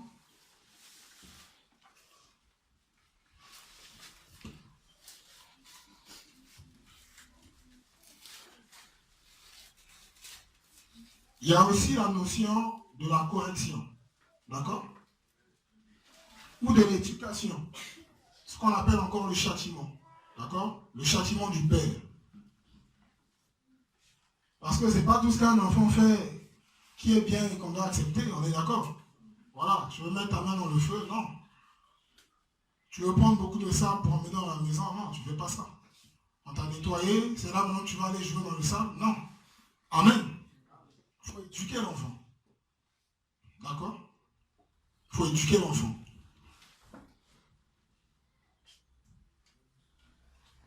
Alors, Hébreux 12 à partir du verset 5. Hébreux 12 à partir du verset 5, je lis. Et cependant, vous avez oublié l'exhortation qui vous a été adressée comme à ses fils, disant, mon fils, ne méprise pas le châtiment du Seigneur, et ne perds pas courage lorsqu'il te répond. Jusqu'au verset 11. Hein? Car le Seigneur châtie celui qui aime, et il frappe de la verge tout ce qu'il reconnaît pour ses fils. Si vous endurez le châtiment, Dieu se comporte envers vous comme envers ses fils. Car lequel que le Fils dont le Père ne châtie pas. Mais si vous êtes sans châtiment, auquel tous participent, vous êtes donc des enfants illégitimes, et non pas des fils. Et puisque nos pères selon la chair nous ont châtiés, et que malgré cela, nous les avons respectés, ne serons-nous pas beaucoup plus soumis au Père des esprits pour avoir la vie? Quant à nos pères, ils nous châtient pour un peu de temps, comme ils le trouvaient bon. Mais Dieu nous châtie pour notre profit, afin que nous soyons participants de sa sainteté. Or, tout châtiment ne semble pas sur leur être un sujet de joie, mais de tristesse. Mais ensuite, il produit un fruit paisible de justice à ceux qui sont exercés par ce moyen. Amen. Le châtiment du Père. Vous voyez, en tant qu'enfant, dans cet âge, à cet âge-là, n'est-ce pas, dans notre marche avec le Seigneur, il y a aussi la notion du châtiment. D'accord? Le châtiment du Père. Regardez, il y a des enfants qui ont tellement vécu un laisser-aller qu'après, c'était difficile de les rattraper. N'est-ce pas? Les enfants qui parlent mal aux personnes âgées, les personnes qui se comportent d'une certaine manière, c'est difficile. Vous voyez? Après, c'est difficile. Parce qu'il y a eu trop de douceur, trop d'amour. C'est pas l'amour aussi ça. Hein? Parce que l'amour consiste dans le fait de faire du bien à l'autre aussi, d'agir selon la bonté. Amen. Aider la personne pour ce qui est salutaire. Vous voyez? Donc, dans le Seigneur, lorsqu'on est enfant, on découvre aussi le châtiment du Père. La correction du Père. Ce n'est pas tout ce qu'on fait que le Père va accepter. Amen. On découvre ça aussi. Et c'est une preuve d'amour. C'est par amour que Dieu nous châtie. Il disait à l'église de Laodicée, je châtie celui que j'aime. Amen. D'accord? Donc, il y a aussi le châtiment du Père. la correction du Père. Dieu va nous corriger. Amen. On dit que c'est pour notre propre bien, c'est pour que nous puissions participer à sa sainteté. Lorsqu'on dit que Dieu est saint, ça veut dire quoi? Ça veut dire qu'il est unique. Ça veut dire qu'il n'est pas mélangé. Amen. D'accord? Yahweh est saint. Il ne se mélange pas. D'accord? Et nous sommes, tous autant que nous sommes ici, mélangés. Est-ce qu'on le sait? Voilà, parce que lorsqu'on voit notre personnalité, il y a un mélange. Il y a encore un peu des notions du monde, des attitudes du monde, des choses qui nous suivent, des caractères qui ne sont pas forcément propres au royaume de Dieu. Amen. Donc il y a un mélange. Et donc, lorsqu'on vient au monde, sans expérience, sans maturité, sans sagesse, le Seigneur, n'est-ce pas, nous sépare, nous sort du mélange au fur et à mesure. C'est ça. Être participant de la sainteté de Dieu, c'est être de moins en moins mélangé. Amen. La Bible nous dit dans le livre de Proverbes que la folie est attachée au cœur du jeune enfant. D'accord? Donc même dans le Seigneur, quand on vient dans le Seigneur, on est fou. C'est-à-dire, on n'a pas d'expérience. On n'est pas sage. Vous voyez? Il y a la folie, il y a le mélange. Et le Seigneur nous châtie, le Seigneur nous corrige, le Seigneur nous éduque aussi. D'accord? Il nous sort du mélange. Face à une telle situation, il ne faut pas se comporter comme ça. D'accord? Face à un tel cas de figure, il ne faut pas agir comme ça. La vie que tout châtiment paraît d'abord dur. C'est souvent un sujet de tristesse. Alléluia. Un sujet de tristesse. Je me souviens une fois, j'étais très jeune dans la foi, et j'ai fait quelque chose, j'ai partagé, j'ai fait quelque chose vraiment, et mon attitude n'était pas très bonne. Vous voyez? Et il y a un aîné qui m'a vu, qui m'a repris. Ah, c'était dur. Il m'a repris à la chair, carrément. Hein? Donc, le gars, il partage, il m'a eu dans les coulisses, il me reprend à la chair. Tu sais que c'est de toi qu'on est en train de parler. Ah, c'était difficile. Ce jour-là, c'est la première et la seule fois que j'ai décidé de quitter une assemblée. Je dis non. Comment il me fait des choses comme ça? Pourquoi il me fait ça? J'étais pas content du tout. J'ai même pas, il a fini de partager, il priait, il parlait en langue, il dit ah ça c'est la chair qui me laisse. Je suis allé derrière. Ah, il s'est humiliant. Comment il peut faire ça? Ah frère, j'étais blessé, j'étais triste. Il dit bon. En fait, j'attendais juste que la réunion finisse, prendre le bagage et partir. Parce que moi, je dis, si je vais comme ça, c'est pas bon. Tout le monde va remarquer tout ça. Il dit là, je vais me tirer de cette assemblée et me vends plus ici. Amen. C'était fort. Mais j'étais corrigé, c'était sérieux. Il dit, pourquoi il fait ça? Il aurait pu me prendre autrement. Pourquoi il fait ce qu'il fait? Qu'est-ce que j'ai fait de mal? Ah! Alors après, je suis allé me plaindre. J'ai vu un autre aîné là, il m'a vu, tout ça, j'étais dans mon coin. Je voulais même pas parler à quelqu'un. Ah, les enfants sont compliqués. Il dit, qu'est-ce qui se passe? Je lui ai expliqué. J'ai dit, non, c'est pas correct. Qu'est-ce qui s'est passé? Tout ça, j'ai pleuré, j'ai eu mal. Je ne veux plus venir ici. Un enfant. Et l'aîné a commencé. Bénissons Dieu pour les véritables ennemis du Seigneur. Amen. Il m'a parlé comme un père. Il m'a expliqué, tu sais, en fait, c'est ça, voilà, c'est comme ça la marche, c'est pour ton bien, voici. J'étais restauré. Il dit, ah, en fait, c'est pas qu'il ne m'aimait pas. Alors qu'il a fait ça pour mon bien. Amen. Et j'ai été encouragé. Je n'ai pas quitté cette assemblée. Alléluia. Il y a des corrections qui font mal. Mais attendez. Parce que là, j'étais plus bébé. Vous voyez? J'étais pas encore adolescent, mais j'étais entre, voilà, ce petit stade-là, quoi. Je te comporte comme ça. Et j'ai fait ça devant plusieurs personnes. La correction, là, on l'a fait juste en secret ou devant les gens aussi? Hein?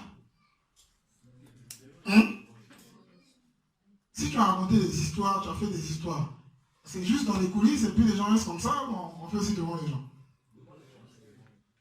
On est d'accord ou pas? Vous n'êtes pas d'accord? Ok. Donc c'est comme ça que ça a été fait. J'ai pleuré, je vous assure. C'était la première et la dernière fois que je prenne cette décision de quitter une assemblée. Je quitte. C'est méchant. Hein? Je suis nouveau. Pourquoi il fait ça? Ah, c'était difficile.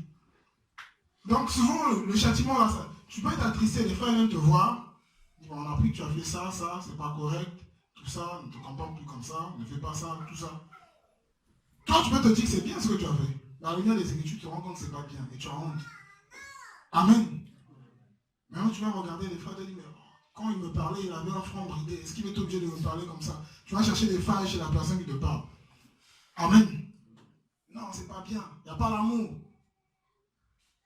On n'aime pas les gens ici. Alléluia. Ça, c'est le refrain que l'on retrouve dans la plupart des assemblées dans le corps de Christ. Il n'y a pas l'amour. Vous avez entendu parler de ça? Hein? Il n'y a pas l'amour. En fait, c'est ça, c'est Hébreux 12 en fait. Vous voyez, non? Le châtiment est souvent suivi de tristesse. Et quand on est triste, on peut dire un certain nombre de choses. On peut mal interpréter ce que nous vivons. Vous voyez? Il n'y a pas d'amour. Non. Vous pensez que reprendre quelqu'un, c'est quelque chose de facile? Souvent, il y en a qui prient. Hein? On dit, bon, tel frère s'est comporté comme ça, il faut l'aider. Ah! Il y en a qui prennent 2 jours de prière, même de jeûne, avant d'aller rencontrer la personne. Il faut bien faire la chose, n'est-ce pas? Seigneur, aide-moi, tout ça. Et c'est un acte d'amour. Vous voyez? La Bible dit que mieux vaut, n'est-ce pas, comment ça ce passage dit quoi? Mieux vaut, en fait, quelqu'un qui te dit la vérité plutôt qu'une amitié cachée. Amen. D'accord? C'est mieux que quelqu'un te dise la vérité pour t'aider, pour t'encourager à aller de l'avant, plutôt que quelqu'un qui est avec toi, qui remarque des erreurs et ne parle pas. Alléluia. Vous voyez? Et le Seigneur est comme ça. Lui, il ne cache pas, il parle. Vous voyez? Donc, il y a des personnes comme ça à qui Dieu donne un fardeau particulier pour aussi parler, afin de nous aider. Vous voyez? Le châtiment du Père. En tant qu'enfant, Dieu nous châtie. Pour notre bien. Dieu nous corrige. Il y a des choses qu'il ne laisse pas passer comme ça. Vous voyez? Ah non, tu ne peux pas aller dormir sans te brosser les dents. Reviens. Allez, viens. Amen. Sinon, tu auras des caries. Viens. Et le Seigneur, il y a aussi ça. Vous voyez? Le châtiment. Le Seigneur nous châtie. Et comme je disais, c'est vraiment une période très, très importante. C'est le fondement, c'est la base. D'accord? Parce qu'on évolue dans cette période. Il y a différentes phases. D'accord? On prend le lait avec le biberon. On est directement connecté au Seigneur. Tout ça là. Après, on évolue. On prend le lait maintenant dans une tasse. Tout ça là. Vous voyez, non? Ça change. Tout ça là, le lait dans une tasse. Tout ça, tout ça. Après, voilà, les choses évoluent. Mais on est toujours enfant. Amen. Ça évolue. On marche à 4 pattes. 4 pattes, 4 pattes. Au départ, on tire le corps, on tire. Après 4 pattes, 4 pattes. On apprend maintenant à faire les premiers pas. Vous voyez? Donc il y a vraiment cette évolution dans le Seigneur. Et il faut du lait, il faut cet accompagnement, des enseignements adaptés. Comme je disais hier, comment faire face au péché. D'accord? Comment vivre une relation constante avec le Seigneur. Comment demeurer dans l'amour pour le Seigneur. Vous voyez? La sanctification, le pardon. Les enseignements de base. D'accord? On ne donne pas le gros morceau de foufou à un enfant de 2 ans. Amen. Alléluia. Amen. Une grosse viande. Son estomac n'est pas encore solide. Ce n'est pas le plus important pour cet enfant. D'accord? Amen. Amen. On ne prend pas les cuisses de poulet pour donner un enfant d'1 an. C'est vraiment compliqué tout ça, les cuisses de poulet qu'on nous vend ici.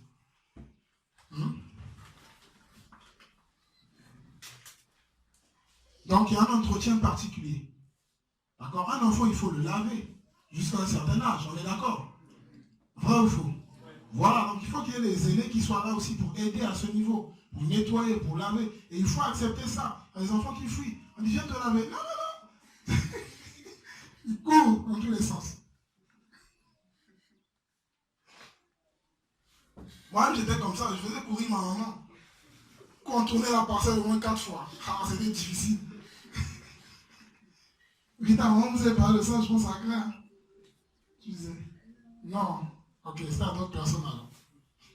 Je courais. Ah, fallait être fort. Viens te laver, je cours.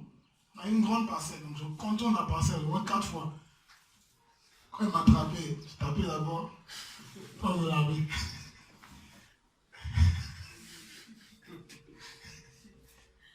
Par contre, Christ, vous allez voir des fois comme ça, il fuit. Viens pour l'enseignement, tu fuis. Ah, pourquoi?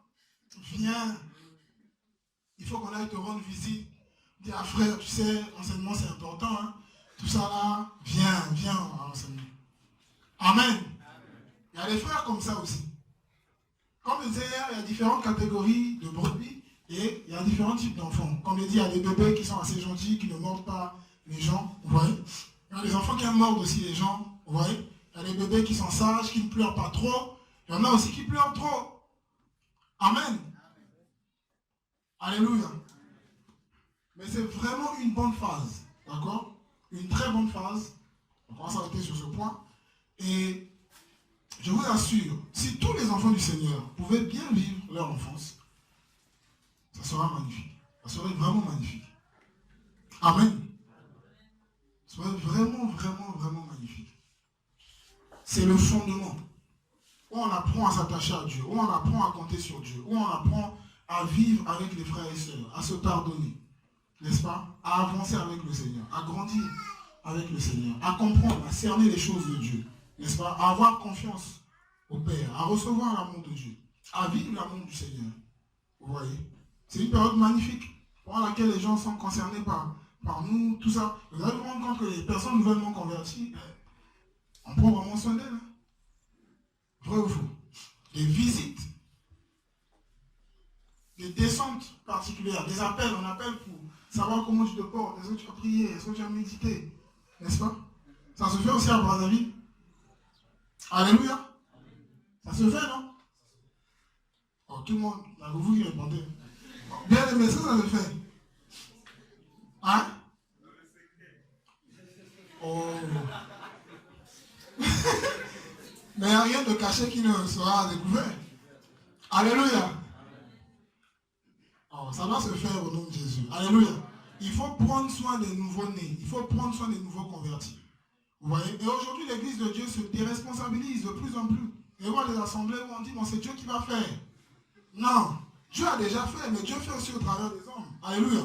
Comme on le disait hier, personne ne peut vivre sa croissance spirituelle seul.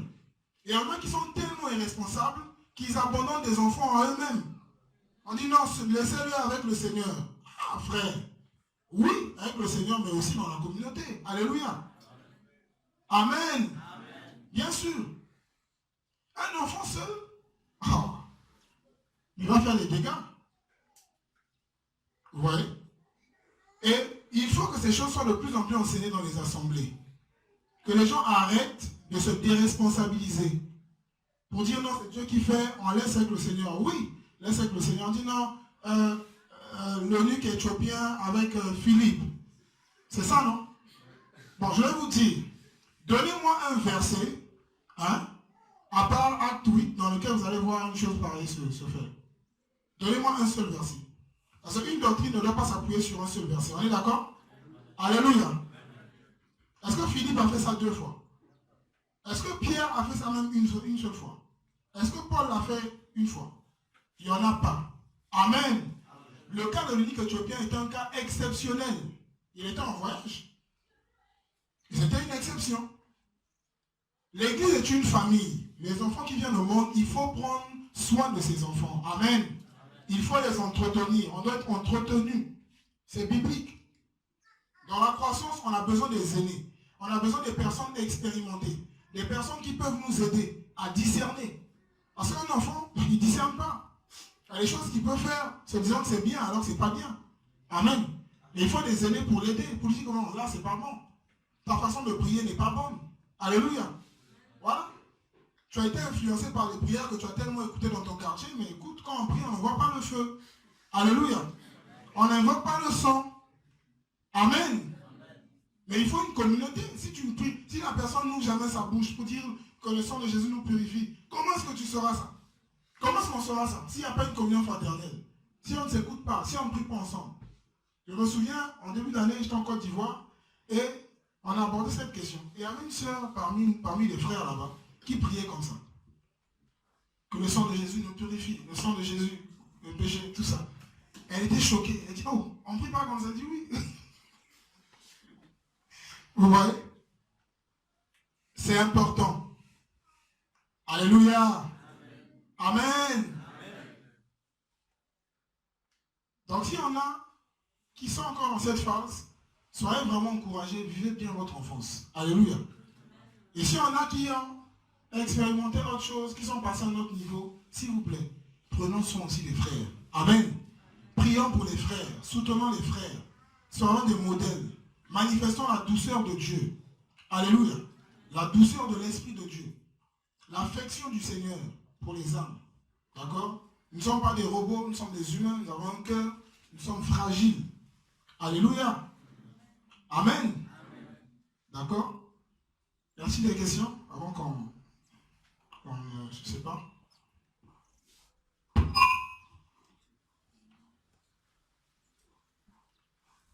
Allez, c'est toujours la première personne qui ouvre le bal souvent. Qui sera le premier là? Ok. Elma.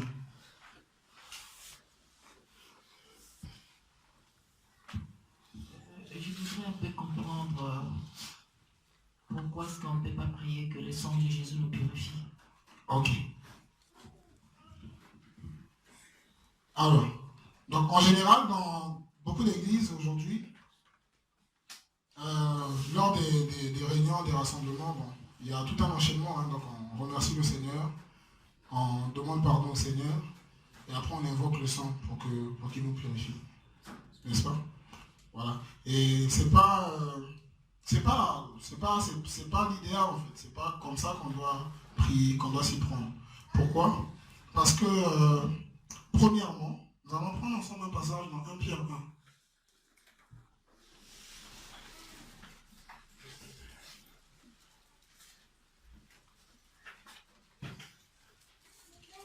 1 Pierre chapitre 1 du verset 1 au verset 2.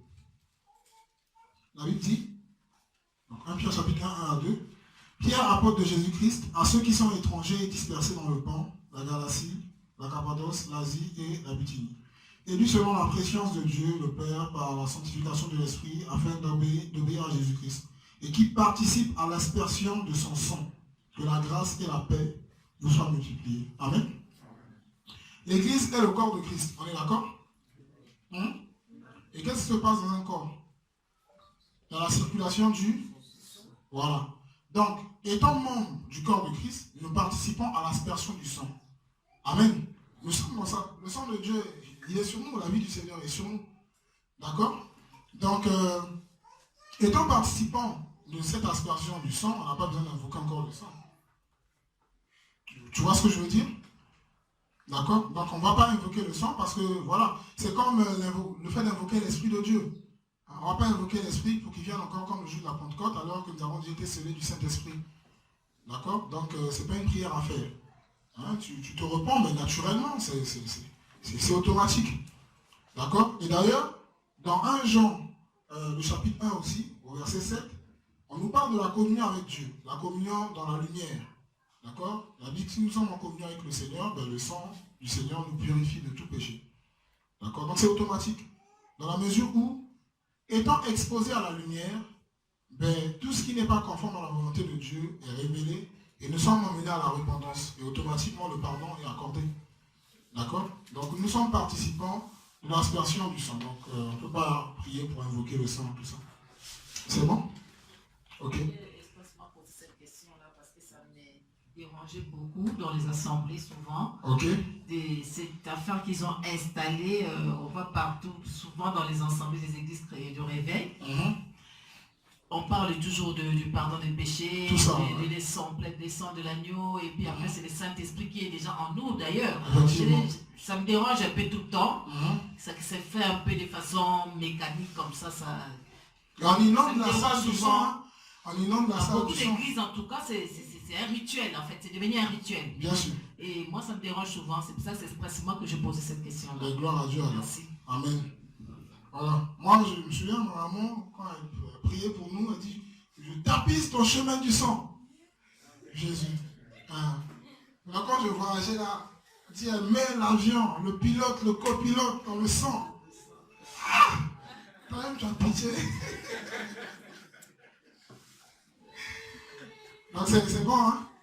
Voilà, donc nous passons à la station. Il y a une main derrière. On va prendre deux dernières questions. Bonjour. Bonjour. Ok, il a déjà le micro.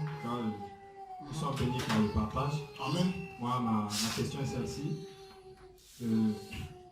Puisque nous sommes dans une assemblée et que, à la lumière de la parole ce matin, nous nous sommes rendus compte qu'il y a des différents âges du point de vue spirituel et qu'on ne doit pas servir toujours de la même manière compte tenu des personnes qui sont ensemble avec nous dans l'assemblée. Maintenant, moi je me dis, comment est-ce qu'il faut faire? Puisque tout le temps on est tous ensemble, avec le brassage des âges, tout âge confondu du point de vue spirituel. Et comment faire lorsque nous voulons partager, par exemple, un message qu'on a reçu, où on a quelque chose à partager? Est-ce qu'on doit tenir compte plus de ceux qui viennent nouvellement dans le Seigneur, ou bien des personnes qui sont là depuis très longtemps avec nous? Je sous-entends par là que peut-être ailleurs ça se fait, dans le sens où il y a des classes qui ont été catégorisées par rapport aux personnes qui viennent. Mais chez nous, précisément au Congo, je ne sais pas comment ça se passe dans les autres assemblées, mais ici, précisément, on est tous ensemble. Et comment est-ce qu'il faut faire? Très bonne question. Alors, c'est simple. Déjà, il y a des messages qui peuvent être donnés en général, qui concernent tout le monde. D'accord? Des enseignements liés à la marche. Donc, que ce soit les nouveaux, les anciens, voilà, on est tous concernés. Comme la prière, par exemple. On n'aura jamais fini de prier, on est en communion avec le Seigneur. On doit être en communion avec le Seigneur. Maintenant, si dans une assemblée, par exemple, supposons qu'une œuvre débute comme ça, les gens sont formés, on donne des bases, tout ça. D'autres personnes sont encore touchées, tout ça. Et il y a le besoin de donner une nourriture un peu plus solide à certaines personnes qui ont fait leur preuve dans le Seigneur, qui ont évolué. Ben, on peut avoir des temps à part, tu vois, avec ces personnes pour les entretenir. Tu vois ce que je veux dire? Donc, ça peut se faire. Tu vois? Maintenant, après aussi, le Seigneur peut... les assemblées locales collaborer avec des services de la parole, quand on voit dans les Écritures. Tu vois, parce que même les anciens peuvent être encouragés aussi par le Seigneur. Il peut y avoir des formations particulières pour des dirigeants. D'accord? C'est biblique pour encourager les dirigeants, tout ça là, par rapport à la gestion de l'œuvre, tout ça. Ce sont des équipements nécessaires pour un certain âge aussi dans le Seigneur. Tu vois? Je me souviens, j'avais entretenu des frères à une époque, une classe d'affermissement avec des frères, tout ça là. Et parmi eux, il y en a qui avaient vraiment fait leur preuve, qui avaient quand même évolué. D'accord? Et j'avais à cœur de leur partager un certain nombre de choses. J'ai pris un groupe à part dans la même assemblée. Donc on a tenu des réunions, on a pris des jours comme ça, hormis les temps de rassemblement qu'il y avait. Et on a partagé pendant une certaine période. Tu vois? Donc ça c'est possible. C'est possible de procéder aussi de cette manière. D'accord? Voilà quoi. Mais comme je disais hier, franchement, en tant qu'enfant de Dieu, il ne faut pas se limiter. Il faut désirer la parole. D'accord? En fonction de notre soupir, du désir qu'on a de la parole, Dieu peut nous inspirer des choses. Dieu peut susciter les aînés. N'est-ce pas? Avec un fardeau particulier. Parce que quand on parle à Dieu, Dieu parle aussi à ses enfants. On est d'accord? Pour venir nous communiquer quelque chose d'important, lié à notre besoin, lié à notre âge dans le Seigneur. Amen. D'accord? Donc, voilà un peu. C'est bon? Gloire à Dieu. Une dernière question? Oui, il y a une soeur derrière qui a levé la main. Argent. Moi, ma question, c'est pour une personne qui n'a pas été dans un environnement propice à sa croissance, c'est-à-dire la personne n'a pas bénéficié de tous les éléments qui ont été évoqués. Et les années ont passé. Qu'est-ce qu'il faut faire? Est-ce qu'il faut se rattraper? Oui, bien évidemment, il faut se rattraper. D'accord? Il faut se rattraper. Comme Paul disait aux Corinthiens, je ne vous ai pas donné de la viande mais du lait. N'est-ce pas? On va prendre un passage dans Hébreux 5, à partir du verset 11 jusqu'au verset 14. Donc, Hébreux 5, 11 à bon, même 12 à 14. Hébreux 5, 12 à 14, elle lui dit, en effet, vous qui devriez être des maîtres, vu le temps, vous avez encore besoin qu'on vous enseigne quels sont les premiers rudiments des oracles de Dieu. Et vous êtes devenus tels que vous avez encore besoin de lait et non d'une nourriture solide. Alors, quiconque use de lait ne sait pas ce que c'est que la parole de justice, donc il n'a pas d'expérience, parce qu'il est un enfant. Mais la nourriture solide est pour ceux qui sont déjà en fait, pour ceux qui, par l'habitude, auront leur sens exercé à discerner le bien et le mal. Donc, au verset 12, précisément, on dit, et vous êtes devenus tels que vous avez encore besoin de lait. D'accord? Donc, c'est possible que dans notre marche chrétienne, à cause des différents éléments que nous avons évoqués, n'ayant pas vécu une bonne enfance dans le Seigneur, que cette personne ait encore besoin de lait. Donc, il faut revenir sur ses bases pour que la personne assimile, que la personne saisisse bien et progresse naturellement dans le Seigneur. Amen. Mais après, c'est aussi un sujet de prière, que le Seigneur vraiment suscite des assemblées selon lui. Amen. Que le Seigneur restaure le fonctionnement biblique. Vous savez, mon cœur, vraiment, est dans un état assez particulier lorsque je vois comment est-ce que l'œuvre de Dieu est négligée. Vous voyez? Et le Seigneur m'a fait la grâce de visiter pas mal d'assemblées, d'encourager pas mal de dirigeants d'assemblées aussi quand même. Vous voyez? Quand je vois certains fonctionnements, comment les gens sont irresponsables, comment est-ce que certaines personnes s'y prennent dans la gestion, tout ça, ça me fait mal. Vous voyez? Ça me fait mal. Et je pense que même au niveau de Brazzaville, il faut un bon travail. Là. Amen. Alléluia. Je pense que je reviendrai à Brazzaville. Alléluia. Vous le voulez ou pas? On va encore avoir des temps comme ça. Où on va bien s'asseoir, on va parler du plan on va parler de pas mal de choses fondamentales déjà. Hein? Élémentaires par rapport à la vie. Parce que être chrétien, c'est pas chakaba, indala, tout ça. Ou les visions sorties. C'est avoir une vision claire de la vie avec Dieu. De façon individuelle et de façon collective. Amen. C'est important. Vous voyez? C'est vraiment important. Et je vous assure, si tout le monde comprend ça, si ceux qui sont là depuis un moment comprennent ça, et s'organisent, se comportent selon le Seigneur, dans l'entretien des nouvelles personnes venues, tout ça là, franchement, l'Église sera puissante. Amen. L'Église sera puissante. On va s'entretenir, on va se donner, on va se sacrifier, les gens seront bien reçus. Parce qu'il y en a même qui sont dégoûtés. Ils viennent dans les assemblées, et ils vivent des choses pires même que ce qu'ils ont vécu dans le monde. Amen. Vous voyez? Un dirigeant qui parle mal aux gens, qui se comporte mal avec les gens. Vous voyez? C'est normal que la chose soit visible parce que la personne est en avant. Ce sont des choses à revoir, des choses à corriger. Vous voyez?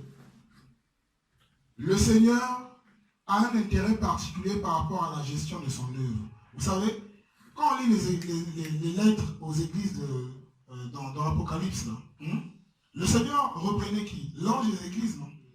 C'était par rapport à quoi? C'était en relation avec la gestion de son œuvre. Pourquoi est-ce que les deux fils d'Élie, d'Aaron, ont été consumés par le Seigneur? Ils avaient apporté le feu étranger, non? C'était la mauvaise gestion de son œuvre. Comment est-ce qu'on gère l'œuvre de Dieu? Qui est notre vie d'abord? Qui sont les âmes que Dieu nous confie? En tant qu'enfant de Dieu, en tant que frère, en tant qu'aîné, quelle est notre responsabilité devant le Seigneur? Parce que nous aurons des comptes à rendre à Dieu. Amen. Nous aurons des comptes à rendre au Seigneur. Voilà pourquoi l'enseignement, ce n'est pas une mince affaire. On n'enseigne pas parce qu'on veut enseigner. Et quand on a aussi reçu d'enseigner de la part du Seigneur, il ne faut pas aussi se cacher. Il faut faire l'œuvre de Dieu quand Dieu nous demande de le faire. Alléluia. Il faut prier le Seigneur pour que Dieu restaure les choses. Pour que Dieu restaure les choses. Que les fonctionnements soient selon le Seigneur. qu'il y ait des temps de formation, et qu'il y ait aussi des temps où les frères et sœurs pourront s'édifier, parler, s'exprimer. Nous, c'est comme ça qu'on a été formés. Hein. Vous voyez? Si je peux partager ici par la grâce de Dieu, c'est parce qu'il y a eu un parcours. Vous voyez? On était aussi dans un environnement, tant bien que mal, on a évolué, on a été formé. On a, comme je disais hier, non seulement qu'il y avait des temps de formation, mais je posais des questions aux aînés. Amen. Hier, j'ai parlé du frère Cordel, par exemple, que j'en mettais souvent à Accra. Tiens, frère, mais explique-moi ça. Une fois, je lui ai posé des questions sur le sabbat. Tout un enseignement est sorti, j'ai pris note. Avec d'autres aînés aussi, je m'approchais d'eux, je posais des questions, parce que je voulais apprendre, je voulais savoir. Vous voyez? Chacun doit être motivé dans ce sens-là. Poser des questions aux frères. Frère, je ne comprends pas ça. Explique-moi ça. Tout ça, on va expliquer, et on pratique, et on évolue avec le Seigneur. Amen. C'est de notre responsabilité. On veut le réveil au Congo, mais le réveil, c'est aussi la croissance. Amen. S'il n'y a pas de croissance, il n'y a pas de réveil. Qu'on ne vous montre pas. Hein. S'il n'y a que des naissances, sans croissance, c'est quel réveil ça? Regardez l'église de Jérusalem. Il y avait la croissance. Un Philippe, hein, il vient, tout ça, et après il est déjà passé un bon témoignage. Regardez la belle œuvre que Dieu a fait avec lui dans la Samarie. Il y avait la croissance. Il y avait l'évolution, il y avait la progression. Alléluia. Vous voyez? Et nous, on aime vraiment. C'est-à-dire, quand tu vis quelque chose, ton désir, c'est de voir les autres vivre aussi la même chose. Vous voyez? Et quand moi je vois les frères, je veux que les frères évoluent parce que j'ai vu comment le Seigneur m'a fait grandir et continue à me faire grandir. Vous voyez? Et on encourage énormément les frères. À Accra, on encourageait beaucoup de frères. Dans leur vie chrétienne et dans leur progression et même au niveau de la gestion de l'œuvre. Vous voyez? Parce qu'on n'est pas appelé à demeurer éternellement. D'autres aussi, l'œuvre de Dieu, c'est vraiment un travail à la chaîne. Il y a la notion de la relève. Amen. Au bout d'un moment, ceux qui ont été là doivent aussi évoluer, avancer, selon la grâce, bien évidemment, que Dieu leur a donnée. Vous voyez? Et quand c'est comme ça, ceux qui étaient là passent à autre chose, peuvent porter d'autres charges, peuvent s'occuper d'autres choses dans le cadre de l'œuvre de Dieu. Et ceux qui sont là restent, l'œuvre, n'est-ce pas, se renouvelle, et les assemblées s'étendent. Vous voyez, une œuvre comme Brazzaville, ici, comme ça, cette ville, mais on peut la prendre au nom de Jésus. Amen. Je vous dis, si on s'organise bien, en une année, on gagne Brazzaville. Alléluia. On peut se retrouver près de 10 assemblées, plus de 10 assemblées dans cette ville, bien coordonnées, avec une équipe qui travaille dans l'unité, dans la prière, des enseignements, une très bonne formation. Les gens sont formés. Jésus est le modèle. Jésus est la vision. Dans l'amour, dans l'unité, mais la ville sera touchée. Alléluia. Quand on va organiser des programmes d'évangélisation, imaginez-vous s'il y a 100 âmes qui sont touchées. Ok. S'il y a 10 frères bien formés, hein, on assigne dans ces 100 âmes-là 10 âmes par frère. Hein, petit groupe, formation. Petit groupe, formation. Vous imaginez un peu l'impact? Alléluia. Maintenant, c'est 10 âmes qui sont formées. Là. Si parmi ces 10 âmes, on va dire 5 ou 6 âmes sont bien formées, de part et d'autre. Programme encore, les âmes sont touchées vers Kintélé là. On peut envoyer 2 missionnaires 2 à 2 et on a l'assurance que le travail sera bien fait parce qu'il y a eu un suivi dans la formation. Amen. C'est la vision qu'on doit avoir. Vous savez, une chose qui tue aussi les autochtones, les chrétiens autochtones dans leur pays, c'est la passivité. On se dit qu'on a le temps. Vous voyez, on est à Brazza. Il faut faire le point. Depuis combien d'années ces zones existent? Quelle est l'évaluation que chacun fait par rapport à l'œuvre dans sa vie et par rapport à l'œuvre collectivement? Où est le réveil? Où est le feu? Amen. Vous voyez? C'est ce que j'ai remarqué. Hein. En Côte d'Ivoire, au Togo, dans pas mal de pays où il y a des frères autochtones, ils sont passifs. Ils se disent qu'ils ont le temps. Et on ne doit pas se retrouver dans ça parce que nous sommes étrangers et voyageurs sur la terre. Nous sommes là pour peu de temps. Amen. Il y en a peut-être qui iront ailleurs, dans d'autres pays, en mission, pour vivre, pour faire l'œuvre de Dieu, pour évoluer selon la pensée de Dieu pour leur vie. Nous sommes là pour un temps. Vous voyez? Moi, c'est comme ça que je marche. Je suis là pour un temps. Donc, je ne peux pas m'amuser. Tant que je peux, je fais ce que Dieu me demande de faire. Alléluia. Tant que je peux, je m'organise. Après, là, ça va prendre. Là. On va se lancer à fond. Il y a vraiment un dynamisme particulier qui s'allume par le Seigneur. Mais on va gagner la ville. Alléluia. On se donne jusqu'à la fin de cette année. Avant la fin de l'année, on va aller à Tunisie. On va mettre le feu. Alléluia. J'ai une vision. il y a quelques mois de cela, pendant qu'on priait avec des frères, et j'ai vu le sang du Seigneur visiter le Congo. Ça partait du bas jusqu'en haut. Et quand j'ai vérifié, j'ai vu vraiment qu'il y a quelque chose de particulier qui arrive, frère. Amen. Jésus veut toucher notre pays. Amen. Mais il faut des croissances. C'est ensemble qu'on va gagner le pays. Jésus n'a pas dit va. Il dit allez. Alléluia. Il n'a pas dit tu seras un témoin. Il dit vous serez mes témoins. Alléluia. C'est ensemble. Nous sommes une équipe. Ensemble, nous allons gagner ce pays. Ensemble, nous allons gagner Brazzaville. C'est ensemble, mais dans la croissance, dans l'évolution. Amen. Qui est d'accord pour cette vision-là? Alors, main dans la main, on va prier le Seigneur. Est-ce qu'on peut prier pour ça? Et on va se séparer. Prier que Dieu vraiment se souvienne de notre pays. Prier pour notre croissance spirituelle, la croissance des assemblées de notre pays, la croissance de... Voilà, prier selon ce que le Seigneur nous conduit. Seigneur, nous voulons te bénir, te dire merci, Seigneur, pour ton amour, pour ta fidélité. Seigneur, nous te bénissons vraiment. Nous prions vraiment que tu te souviennes de nous. Nous prions vraiment, Seigneur, que tu agisses dans nos cœurs, dans nos vies. Seigneur, nous voulons progresser avec toi. Seigneur, nous voulons grandir avec toi. Seigneur, nous voulons évoluer avec toi, Seigneur. Nous voulons aller de l'avant avec toi.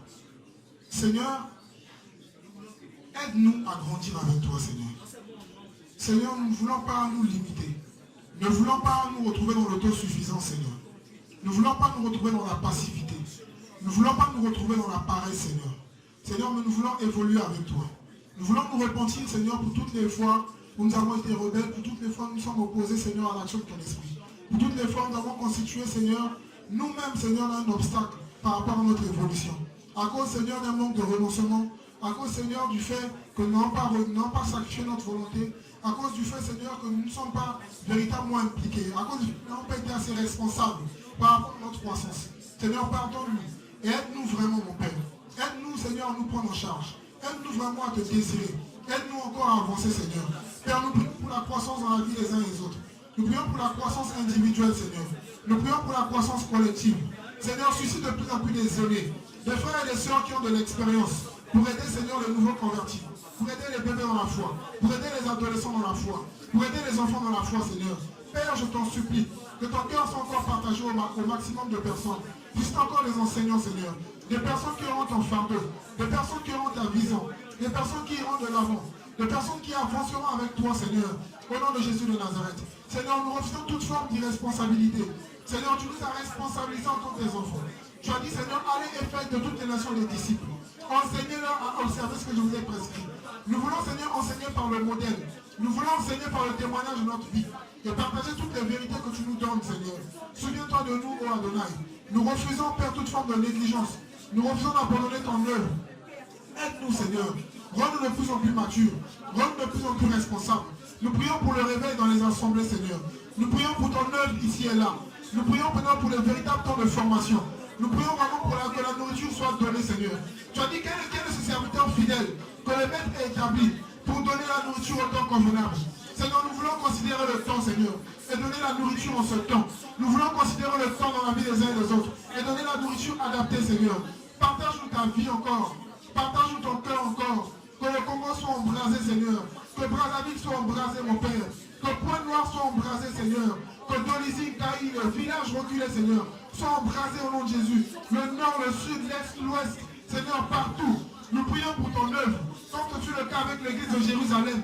Le feu a commencé dans une chambre haute. Et le feu s'est étendu, Seigneur, dans la Judée. Oh Seigneur, dans la Samarie. Seigneur, dans la Galilée. Jusqu'aux extrémités de la terre. Nous voulons que ce feu prenne dans tout ce pays, Seigneur. Que les hommes faits soient suscités, Seigneur. Que les femmes faites soient suscitées, Seigneur.